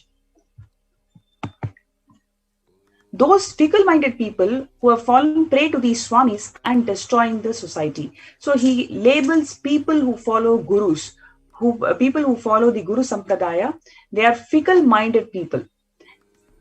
And he goes on to tell that they are destroying the society. So this is how the hate speech was spread by the chief minister of a state itself, right after spreading this false fabricated video in multiple media houses. And the chief minister explained his stand on practicing Hindus who followed gurus like Swamiji, as this government won't be a mute spectator of those fickle-minded people who have fallen prey to the Swamis and destroying the society. So here he is openly threatening all the Hindus. Any Hindu who is following Guru Sampradaya, they will not be spared anymore by the government. Those who really want these preachers to be eradicated should stand by and support the actions my government is taking. So here is a call out for all the anti-Hindu elements and the Neo-Hindutva groups to stand by him and support to destroy people, whoever is following the Guru Sampradaya. So can you believe this is actually a public statement made by the chief minister of a particular state? And this is happening right after the fabricated video was released in multiple media houses. This whole propaganda is hate inciting and it is threatening Hindus to follow Guru Sampradaya.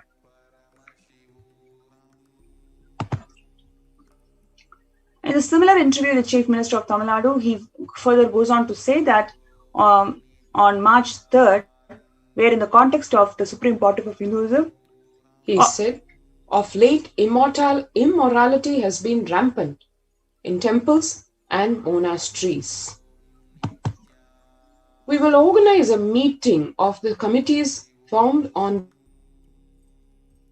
behalf of the government and Hindu Religious and Charitable Endowments Department, which is actually the state department which is in control of all Hindu temples in the state of Tamil Nadu, and discuss regarding taking actions to stop this. So a blatantly open call to action on all levels, be it gathering the anti-Hindu terrorist elements together or telling the state departments, which are all obviously under his control, to take action in every which way to eliminate the Supreme Pontiff of Hinduism and Kailasa itself. On 12th April 2010, the parent organization of the Chief Minister hosted a press meeting where the leader of this anti-Hindu atheist terrorist, one Mr. K. Veeramani, said, central and state governments should clearly take criminal action against them. The crores of property they have earned through crooked means should be taken over by the government. It is to be noted here, we are witnessing public hate propaganda being propagated by the state itself, and a call for governments on all levels within the country, the central and the state governments, to take so-called criminal action. But what was the crime done? Nothing mentioned. What is the case about? No mention. Who is the victim? No mention. Yet, a massive hate propaganda on the basis of a fabricated video which was made and released and spread virally by the television channel owned by this very state wing, and which some years later was found to be at the hub of a massive scam running to literally billions of dollars. The fabricated video of the Supreme Pontiff of Hinduism became a political justification for the state government to implement and execute anti-Hindu laws and executive orders that destroyed all Hindu temples in Tamil Nadu over the next decade. Earlier on 5th March 2010, just 3 days after the fabricated video was released, the same leader of the anti-Hindu terrorist elements had given an interview where he said, in the context of the Supreme Pontiff of Hinduism and other Hindu gurus, if you probe them, they will ultimately end their life in jail, almost national criminals.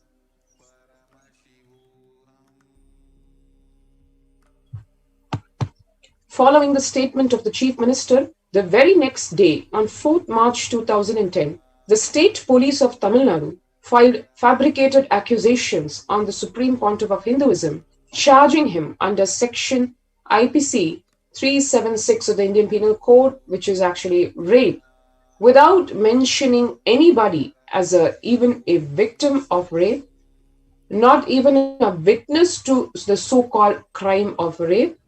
No evidence, nothing to substantiate this absolutely baseless charge. The Supreme Pontiff of Hinduism continued to be hounded by the police of not less than 3 states, and the neo-Hindutva media supporting, fueling this whole hate propaganda, and the state intelligence itself for months. Within days, more than 50 Adi Shaivite minority temples and monasteries in different cities were attacked simultaneously and rapidly, some set on fire and shut down by the atheist terrorist militants aiding the state police, including the very spiritual headquarters of Kailasa at Adi Kailasa and the very quarters of the Supreme Pontiff of Hinduism. Not only set afire, but he, the Supreme Pontiff of Hinduism himself, locked inside the quarters, the whole hut doused with the inflammatory materials, literally petrol bombs thrown on it, and the Supreme Pontiff of Hinduism attempted to be burnt alive while the whole thing was being flashed live on television channels of the state and of the country, and the police watching this, not only taking no action, but stopping the residents even from putting out the fire. The Adi Shaivite minority Hindu deities were desecrated and burnt. Billboards and banners of the community and the deities which were hung inside or nearby the temples also set on fire throughout the states.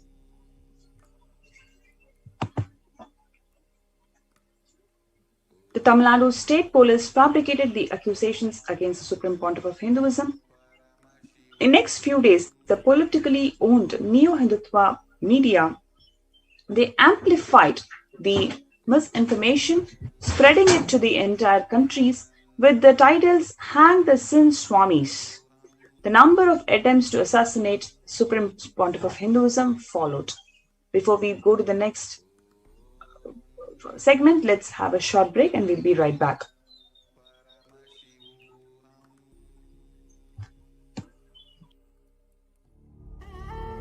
What I mean by the word Kailasa, listen intensely. Enlightenment ecosystem, literally enlightenment itself, in your own home, wherever you are. If you cannot come to Kailasa, it's okay. Kailasa can come to you. Kailasa coming to you is Kailasa.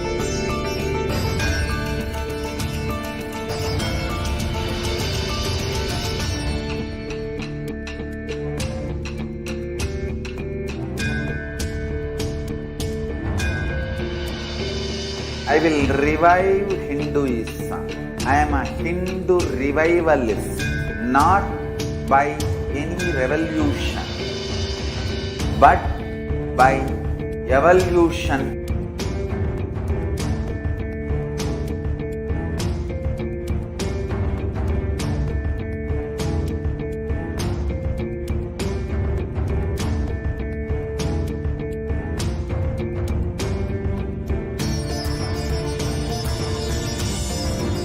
And setting model community.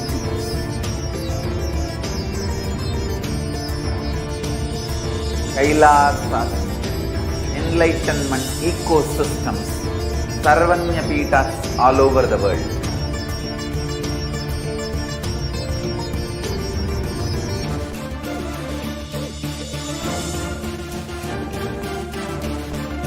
All powerful cognition, knowledge, only when you live power manifestation, and possibilities manifestation happens. It's a fundamental truth.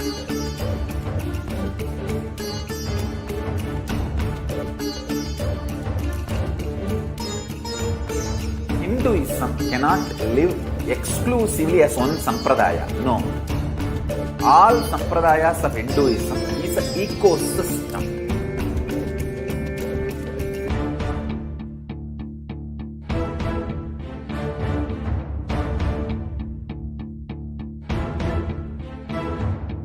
So don't keep quiet thinking that if one sampradaya is attacked, only that sampradaya is going to be affected. All of us are ecosystem.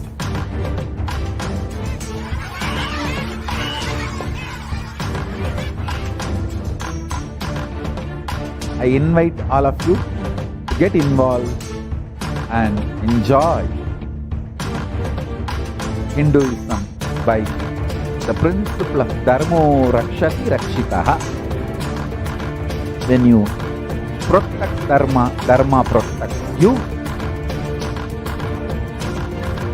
We will make the whole planet flourish spiritually.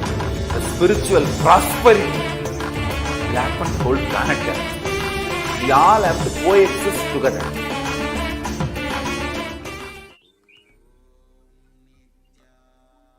Welcome back.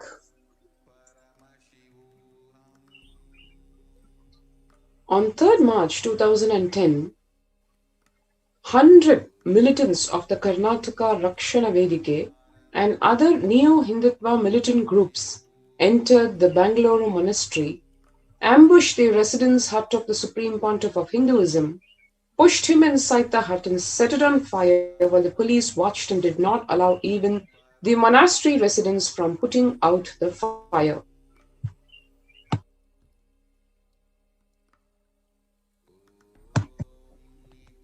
This was even flashed in the media, including the inability and not the reluctance of the police to offer protection. The police threatened the monastery residents of filing fabricated accusations against them, such as possession of skin of endangered animals, unless they forfeited the monastery. To normalize the society, multiple television channels with neo-Hindutva affiliations aired the assassination attempt alive. The Supreme Pontiff of Hinduism escaped from the bathroom window of his quarters, the hut which was set afire, and he continued to be hounded by the police of 3 states, the neo-Hindutva media, and state intelligence for months. One can see here in Tiruvannamalai, Salem, Hosur, Pondicherry, attempts to mob lynch and kill the Supreme Pontiff of Hinduism occurred.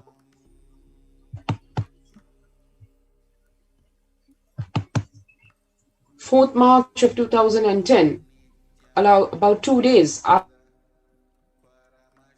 the false fabricated video was released, the state police of Tamil Nadu went ahead and filed the fabricated accusations on the Supreme Pontiff of Hinduism, charging him of rape without mentioning anybody as a victim of the rape.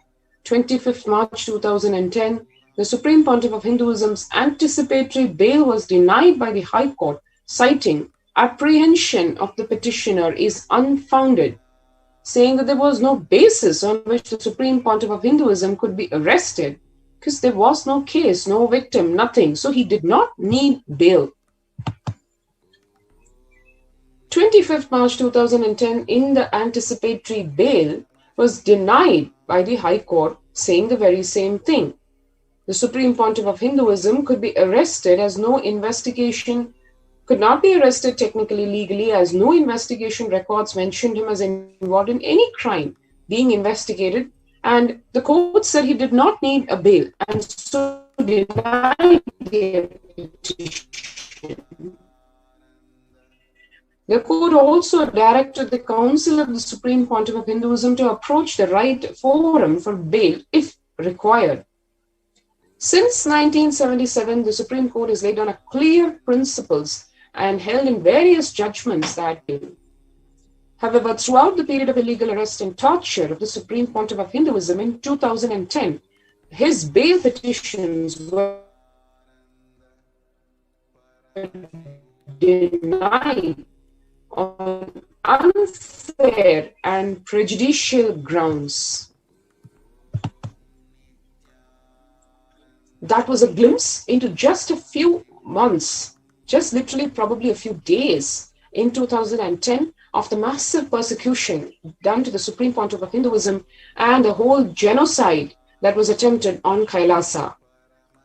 But today, as we speak, and when India faces the oncoming third wave of the global pandemic called COVID-19, what is Kailasa doing? What is the Supreme Pontiff of Hinduism doing for humanity? Let us see.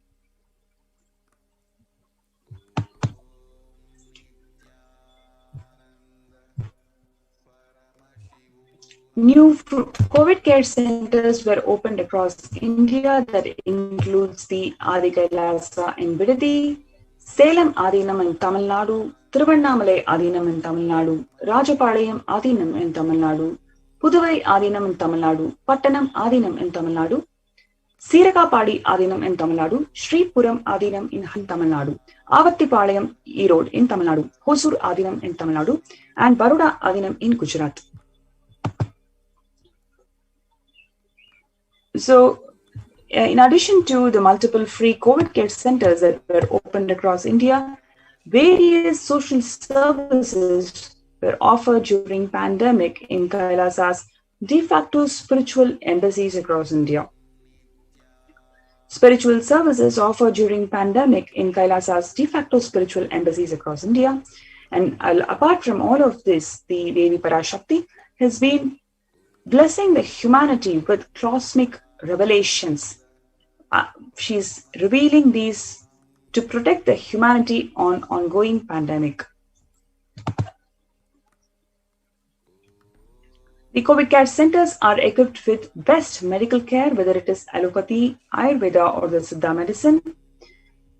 They have the best infrastructure to accommodate thousands. So at present, the Adi Kailasa Sarvangi Peetham is working on accommodating more than 10,000 people. The accommodation for multi-layered quarantine. Next is the emergency ambulances. The campus is equipped with enough emergency ambulances or the ICU on wheels. Campus is also equipped with enough fire safety equipment maintenance. Then you have personal protective medical equipment. Then the food security management through food banks. So the groceries are stored for next 3 years to enable the Annadan is happening every single day for the next 3 years. Next is the organic farming, ensuring sustainable practices are available in the campus. We are also doing the organic farming.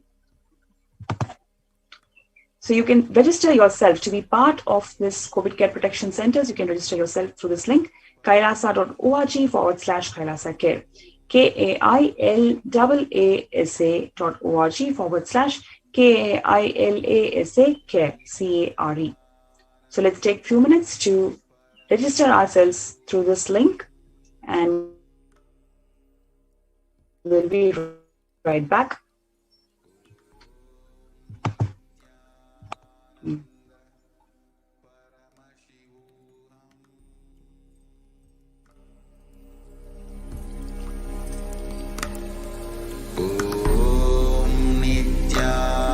Nithyananda Paramashivoham.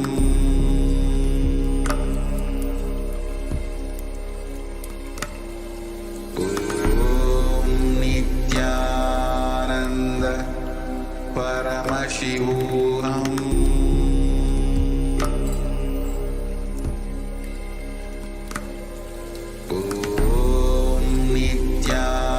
Nithyananda Paramashivoham.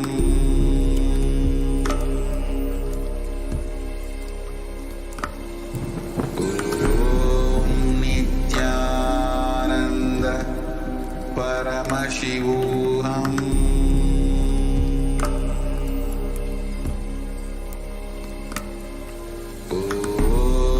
Nithyananda Paramashivoham.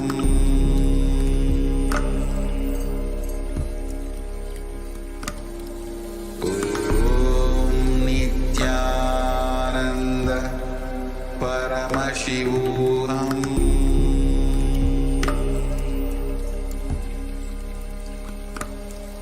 Om Nithyananda Paramashivoham.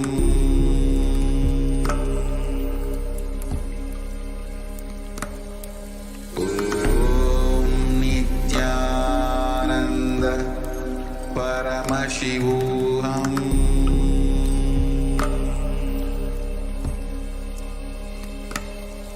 Om Nithyananda Paramashivoham. Welcome back. Next, we're going to see some of the glimpses of what is happening in the Adi Kailasa Sarvanya Peetham. In the COVID care centers, you can see how the participants are blissfully enjoying the morning spiritual routine, which includes yoga and Shiva Puja in the enlightenment ecosystem in Adi Kailasa. The morning spiritual routine makes up the first 5 hours of anyone's day. It is one of the most fundamental and vital practice for any seeker, anyone on the path to achieve enlightenment, on its path to achieve the superconscious space of Paramashivoham. Kailasa's Department of Human Services is responsible for overall needs of all the visitors of Adi Kailasa. The Minister of Infrastructure reconciles their current standing and status of housekeeping, taking note of what needs to be upgraded and procured to make each multi-layered quarantine facility self-sufficient.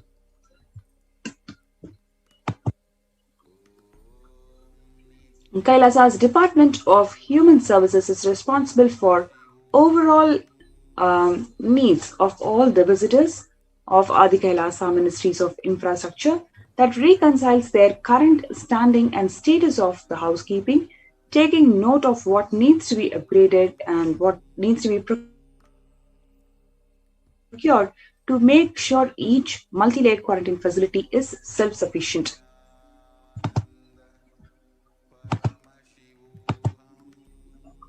With this, we come to the end of today's Adi Kailasa's multi-layered quarantine facility segment, and we welcome all the viewers to join us in Adi Kailasa for COVID Care Protection Center. You can register through the link below, which is kailasa.org/Kailasa Care, KAILASA.org/KAILASACARE.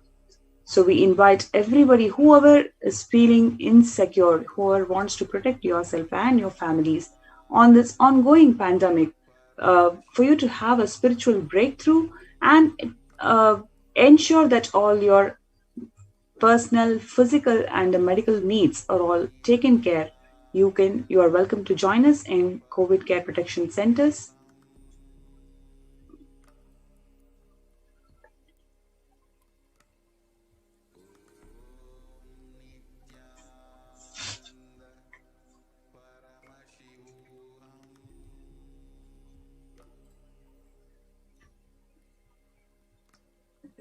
Next, we will be having the power manifestation session. So before we go to the next segment, let's have a short break.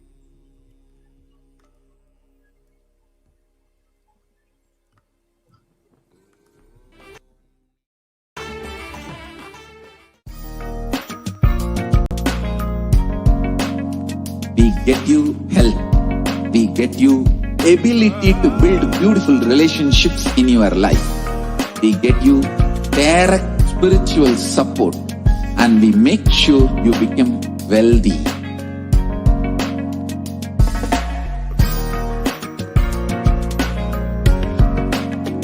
We won't stop giving you just good life. We will literally not stop till you live enlightened life. Manifesting the state of Paramashiva, space of Paramashiva, powers of Paramashiva, being of Paramashiva.